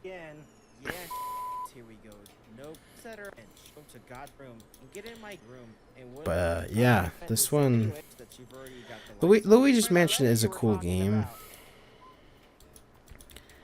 Yeah. Also, I feel like Luigi's Mansion, this episode was more on the safe side. I didn't do anything super wacky, super crazy. I feel like it was back to the classics. I made it quick. However, the intro was for kind of long. I'll admit that. This was a joke that I've always wanted to make. Where the hell are you? I'm getting real tired of this, bub. Mario, where Luigi's doing his regular Luigi accent, and then he just switches over to Mario. Where the hell are you? I feel like that's always a funny joke. I've always wanted to do a Luigi's Mansion parody. You know what else is annoying? When the power goes out. This was a funny joke. When the power goes out, I always like playing with sound design. Family Guy death pose, yeah. I think also how I set this one up was the ghosts, or I don't remember how I set this one up. That's not important. The important thing is that, you know what, I actually, this was the first time I did a test live stream. I didn't tell anybody, but I did a test live stream and I played through the entire game on a live stream, and it took me a freaking hour to beat King Boo / Bowser. I forget how annoyingly difficult he is. I also think it's really funny how Luigi just laughs at him, and I think it's like a relieved laugh, but it's just like, bro, why you laugh at him like that, you jerk? What a fucking idiot! Luigi's Mansion for you in a nutshell. Yeah. It's been told that. Something like that. Well, that's Luigi's Mansion in a nutshell.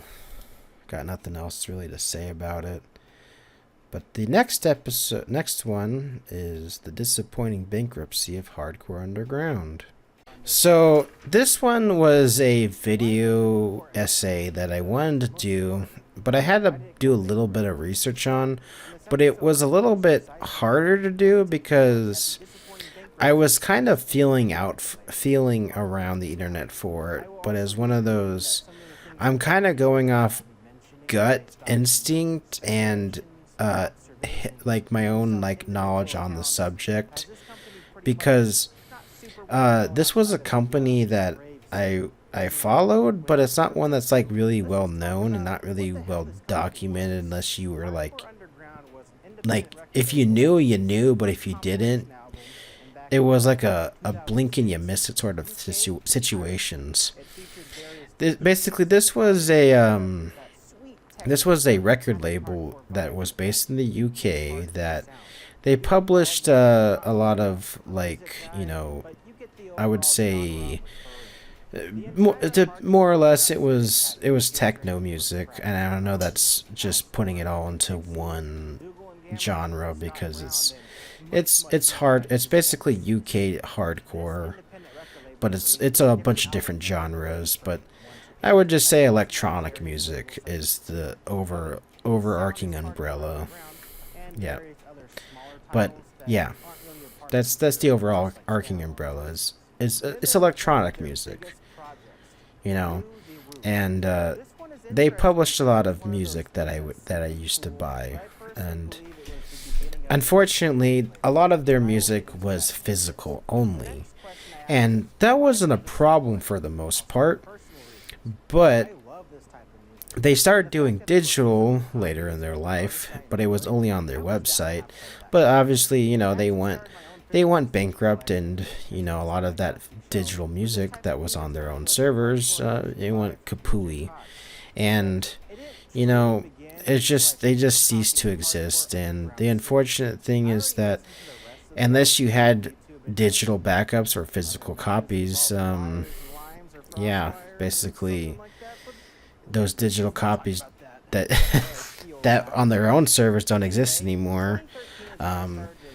Projects that were in the works, like Hardcore Underground 9, which was supposed to release, never ended up coming out. And basically, yeah, just it's a shame, but hey, it is what it is. Sometimes companies go bankrupt, but you know, that's what happens. But the hardest thing about this entire video was just trying to find information about this company, and this website you're seeing on screen right now, happyhardcore.com, was my best resource, and that was still hard to find because I don't know, it feels like Hardcore Underground wasn't really liked within the community, but they were. It felt like based off what I could find just in the Discord server, was that he had a lot of the person that ran it, he seemed to have a lot of depression issues, I guess, and just couldn't keep up with the times. And I'm not gonna judge the guy entirely. I explained what I could find in this video, and there are still more questions than answers. And honestly, I probably could make a follow-up video if I find more about this. But hey, this is what I could find. But yeah.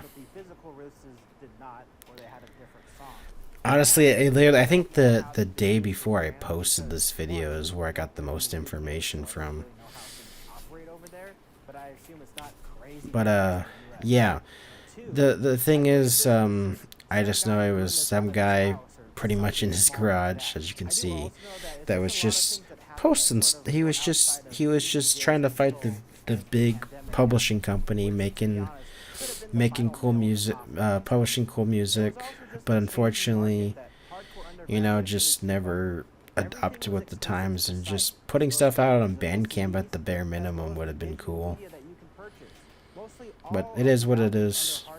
Alright, so this is probably one that some of you might be looking forward to, and this is the Gadget Racers aka ChoroQHG3 episode. This is the one that I did that a lot of you probably found me from, which is from the Try Not to Laugh challenge thing that Jax Films did. And I already know that some of you are probably just waiting for me to just pull up the part where you're waiting for me to see the part where he just laughs or something. But I also had a part where Pepper Live did a cameo, and he plays the frog right here.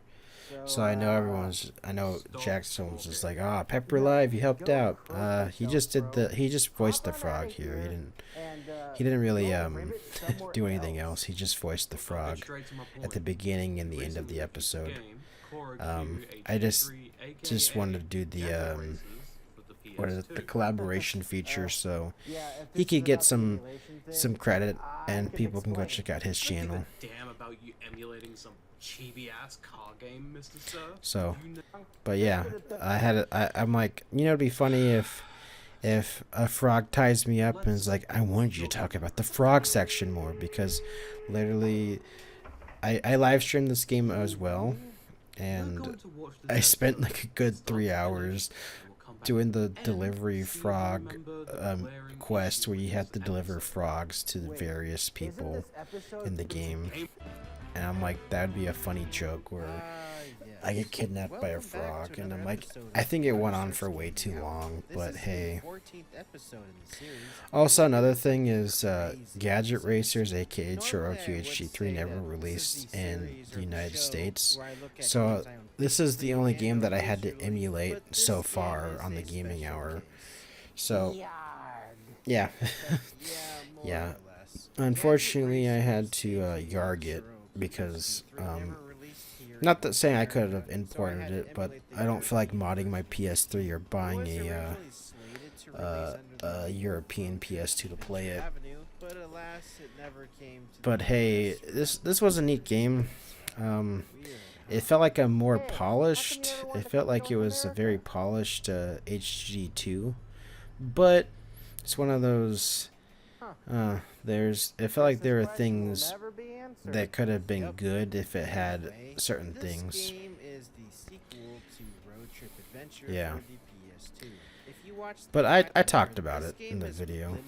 It was just it's just a weird game that there's just a lot of little things that Hey, it's me, kid. Look what I can do. yeah, I don't. Oh, I'm not taking off. That's awkward. Well, the new gimmick is I don't. I honestly, here's the thing with this entire episode, and I know this sounds really weird, despite it being my third most viewed gaming hour episode. Is I have a weird love-hate relationship with this episode. Is honestly, I didn't really enjoy this game too much. Not saying it's bad, but it's just like it didn't feel as memorable to me. But that's just because like I played it on a live stream, and I mean over 2 nights. It kind of just felt like a blur to me. Like I just gotta get this done. And like it didn't feel like it was special, you know. And like I didn't even take notes for this. This was the only gaming hour episode that I did not take notes for. So like my only like memory with this game is just through this episode. So I have like no memory of this game like when I go back into my notes, because I always look at my notes like when I'm flipping through them, because I have to flip through them to take notes for the other episodes, and I'm always bummed that I never see it for this game, because I never took notes for this game. So that's always why I'm always bummed when I think about this episode, is because I'm like, I feel like this episode could have always been better, because I don't know. But people who watch it seem to enjoy it, but I also know that the biggest spike is around like the 12-minute 55 seconds or whatever, and you all know what I'm talking about, the part where like, honey, I'm home. Everybody likes that part, and that's obviously the best joke. And yeah, honestly, I know it's the best joke. That's why I submitted it. You know. Can I see Car Jesus? Yeah, I just felt like this entire episode was rushed. Boys, take his wallet. Up next. But yeah. I don't know. I just felt like I could have done better with this. Not saying that I didn't have plenty of time with this episode. I just felt like, eh.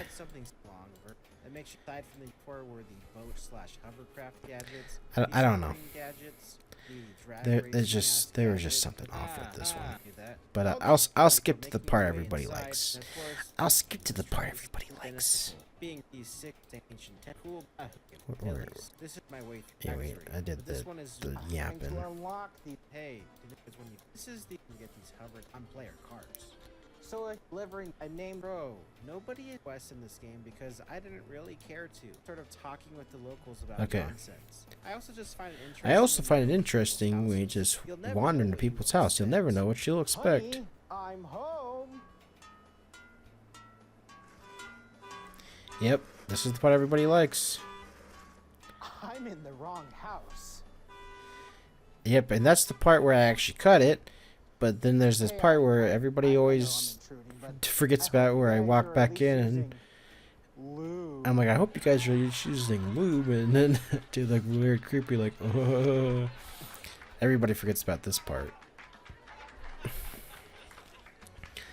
Yeah. And then I spelled the original creators because it's his animation. So you sort of have to search all the Yeah, he's the mastermind behind that cursed animation. Kind of have to fumble around all these lands to get these specific I just took it a step further by implementing it into Gmod and adding sound to it. This is also where I sort of got sidetracked and ended up with this weird ass fetch quest. It had me delivering But yeah. so good part of town, and Dad. But you know, that's where the peak is of the episode. That's where most people came for. And you know, it's also funny. Like in the entire episode, you can see that I'm just using my live stream footage. I just masked out the footage of like the chat and my camera. But yeah, nothing really too special about this episode. Honestly, this was a flat episode for me.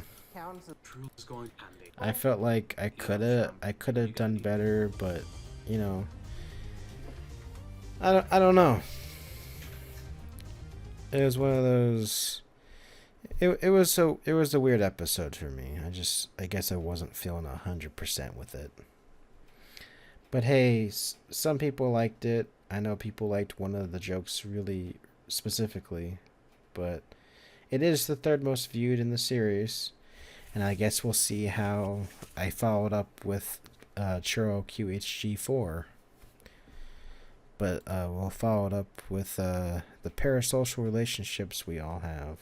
So this video essay is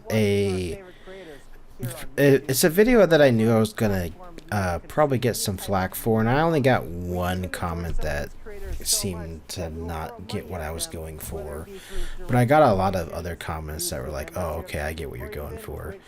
And I wanted to talk about parasocial relationships, but specifically the side that nobody really talks about, like the neutral and positive sides of parasocial relationships, like not the creepy side, but like the side that nobody really talks about, like the side that kind of benefits everybody, just the side that, like, yeah, we I mean, this is a parasocial relationship, like me talking director's commentary and you probably listening to this and being like, oh yeah, this is a parasocial relationship. Yeah, this is a parasocial relationship. Just you listening to me yap. This is a neutral parasocial relationship. Or it could be positive, because I mean, you're getting me a view right now. You're accumulating to my watch time right now, so that's positive for me, and you're getting possibly entertainment. I don't know. Could be positive for you, or could just be neutral. It's just keeping you entertained, I guess.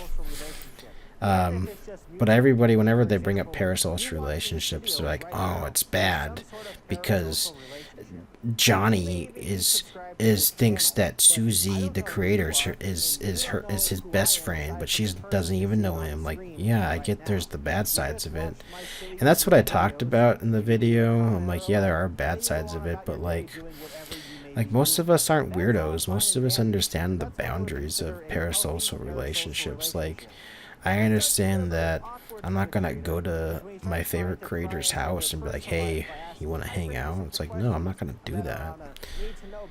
But like, I know some people don't have that that separation, but I mean I understand that. But if you don't, then that's a you problem. Yeah, that's not something y'all need to know, okay?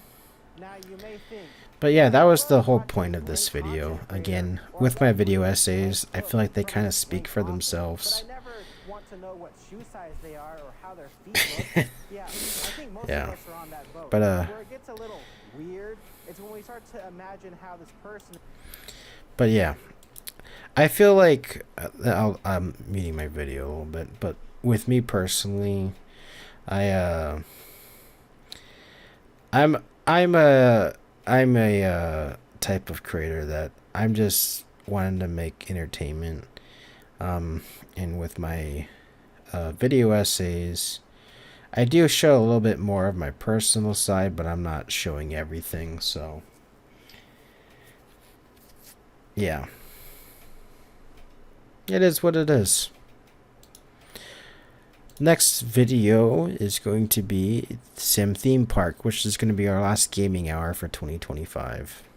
Alright, so Sim Theme Park, and let me tell you, this game was like my theme park game as a child.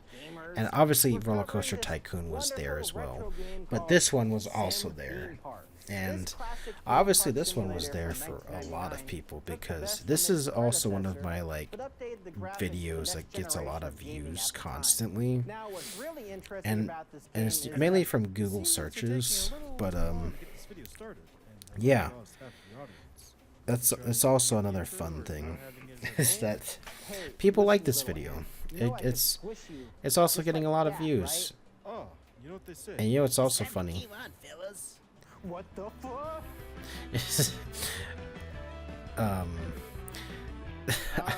I had a hard time getting this to work on modern hardware.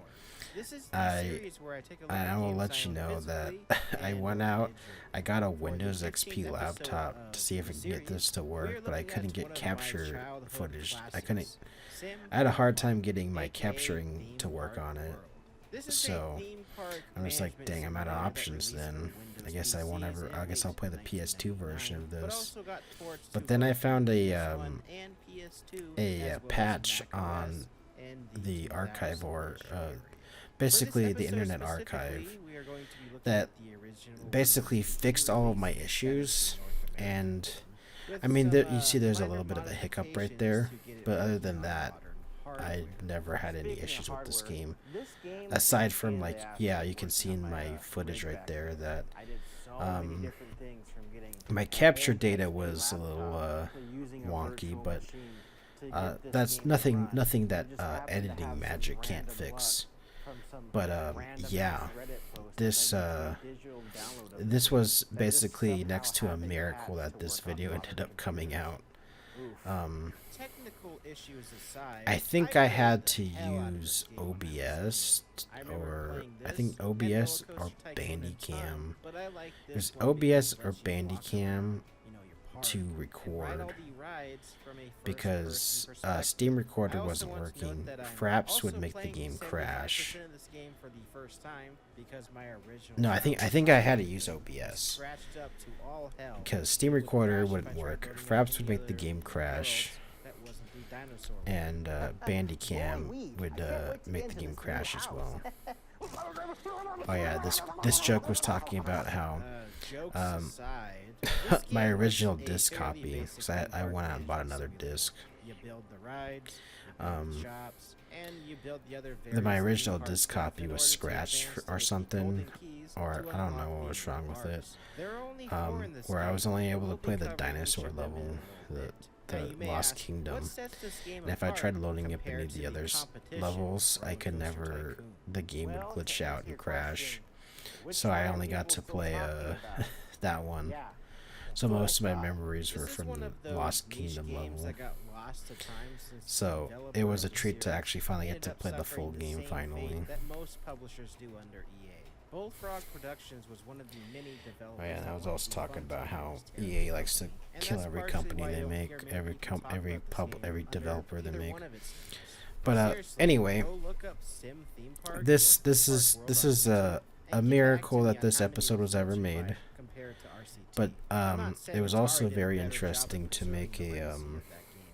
a gaming hour on a simulator game, I think what really sets let alone this sim game theme apart, though, park. is the And charming just visuals another and slight fun little difficulty thing compared to the expressions of the staff characters or the style is that this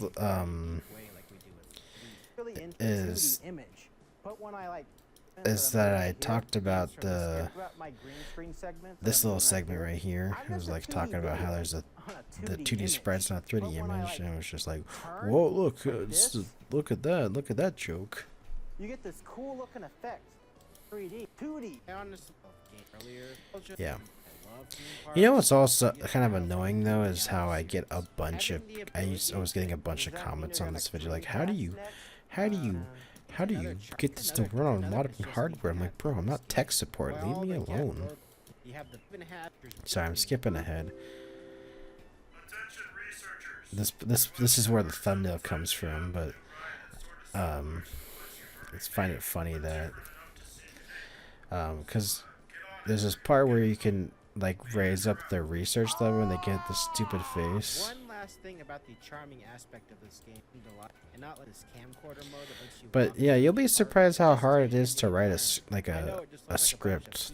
That's probably one of the hardest things to like. When it's a linear game, it's really easy, but a game like this, like how the hell do I write a script around this? Anyway, you can walk just into the while there, so your head more so get the plot. This was also one of the coolest things that I did was I was able to green screen this guy, the little ant guy, and I had this bit where he would pop up and like, hey, you're taking too long with this intro, you gonna speed up or what? And I feel like that was one of my underrated jokes. And I got this comment that was like, you should have one of those guys in all of your videos. So I'm like, oh, this is obviously your first video you're seeing from me. This is the reality is Andy. But if you're wondering how I did that effect, by the way, is I think on the Lost Kingdom I just went out into the grassy area and I just let him just yap for like 20 minutes and I just took all that footage. Oh yeah, here's Big Tony's cameo, by the way. Of course I was going to have a Big Tony in the Sim Theme Park section. Kind of lame. Guards, take the shot. I guess we'll start off with Lost Kingdom. This is the park that most Guards, take the shot. Because it's for me as even launches of this one in yeah. The rest of the Just skipping ahead, yeah. I can't believe they let children play this game. So scary. Oh, this part, this ghost house is like so scary. Like, oh yeah, this is so scary. And then freaking Yap Emporium's making this video about how the haunted house is all scary, and that one's actually scary. Do you know what's funny is how I make this stupid joke about how I go into the haunted house and I actually make it scary. Like, do you know how scary this haunted house is? I mean, you're gonna be crazy how scary this haunted house is. I don't really have much. Yeah, the scary haunted house. Am I right? You know what isn't spooky? That was more of a jab at some of the people in my Discord server because they kept posting that, and I was just like, I'm gonna ban the word, I swear. And like, I honestly, I know it's like the only reason it's funny is because it makes you mad. It's like that's not the reason it's funny. It's just like, yeah, I'm not even gonna explain it. But anyway, this was cool.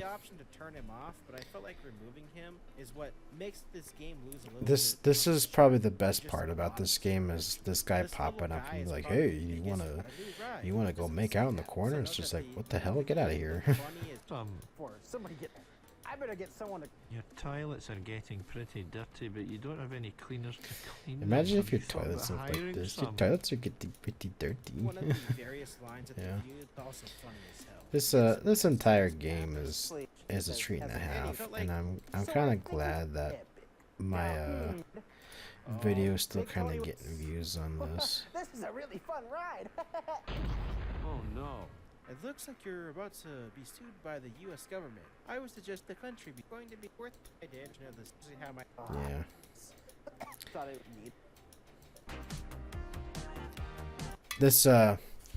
This was a fun gaming hour at the end of the day. It's not my best, it's not my worst, but for some reason this one gets a lot of results from Google search. And people like it. Alright. We're going to finish off on how creating video essays saved my channel. So, this was more of a clickbaity title, but it basically, back in 2023, I basically started making videos again, and I decided that I want to try something new, and I took a risk and I did this experiment where I did a video essay, and it wasn't like a crazy video essay, it was more of just an experiment video essay. I think my first true video essay was when I did one on YouTube, my experience with YouTube Shorts. You see the second one? That was more of a video essay, but the first one was a fun little experiment, and I would say it was a success for what I did. And that's what this whole video, I'm just gonna mute myself yapping, because again, my video essays, they kind of speak for themselves. These directors' commentaries on my video essays are they're kind of pointless. But yeah, this one was more of a clickbaity title, but the premise was true. But the whole premise was that doing an experiment sort of helped birth the helped me get out of my comfort zone, and helped me rethink how I do my regular content, and helped me editing wise too. Like, the way I edit my video essays helped me, like, oh, this is how I'm going to edit my gaming hours, and it helps me like tighten up how I edit my sketches and my films and my other videos now. Obviously, my this look back in my podcast, they're not really edited. These are just my laid back series where I'm just talking. I don't really include these, but you know, my better produced videos, those ones are the ones I'm talking about. Those are the more important ones. As you could see, those had a bigger impact. I feel like it was once I started getting more comfortable in that niche is when I really started to change. Because the first few times you do it, you're just like, oh, I'm still figuring things out. But once you're like, okay, this is what people like, and you can see, we're like, okay, it's not like I'm editing towards. I'm not editing for an algorithm. I'm editing because I'm just like, okay, this works for me, this doesn't work for me. I never really edit for an algorithm. I'm just editing because I'm like, this is working for what I think is working for me now. And yeah, that's the important thing at the end of the day, is video essays did help my channel, and without it, I don't think I would be where I am now. I don't think the gaming hour would have been how it is now. And that's the more important thing, is video essays helped the gaming hour. But the problem is, I'm like, I don't know where the video essay series, aka the side tangent series, like, I have a hard time coming up with ideas. Like, I have a video written right now, as I'm speaking, and that I want to film. I just haven't filmed it yet, but it's a short one. But I rather start putting more effort into the bigger ones. So that's where the series is right now. And I mentioned it in this one. But of course, then right after I made this one, I did that Roblox video essay. But that's the other thing. It's just like, where do I go from here? Because I feel like I have to be inspired now. I can't just poop one out every month like I used to be able to. But yeah, I'm just going to go ahead and wrap up the video now. Well, that's going to wrap up 2025. 2025 was a good year indeed, and as you can tell, we have 2026, got a few videos already. Just a heads up, I will not be covering the podcasts on the Lookback series, just like I don't cover the Lookback series and the Lookback series. But the podcast, I'll just like mention it, but I won't be like, oh, I talked about this and then I talked about this. Like, yeah, I'm not gonna talk about the podcast episodes because that'd be weird doing a director's commentary on me yapping with somebody else. But hey, it is what it is. I feel like the thing with the Lookback series is it's a niche series, and when I used to do sketches and films and my older series, it worked for that, but the video essays, it doesn't really work because the video essays, more or less, they speak for themselves and they don't really need a director's commentary on them. The gaming hours, nah, they could always use them because they're a little bit of both of sketch and video essaying. And of course, I do make the parody and sketch and film from time to time, so this is a very niche series that I only know like maybe we'll get like 10 or 15 views tops. And I always wondered, like, should I move this to its own channel? But hey, somebody watches them, that's why I still make them. And if one person watches them, then that's good enough for me. That's what I say with all of my videos. But hey, I'll see you again in a year.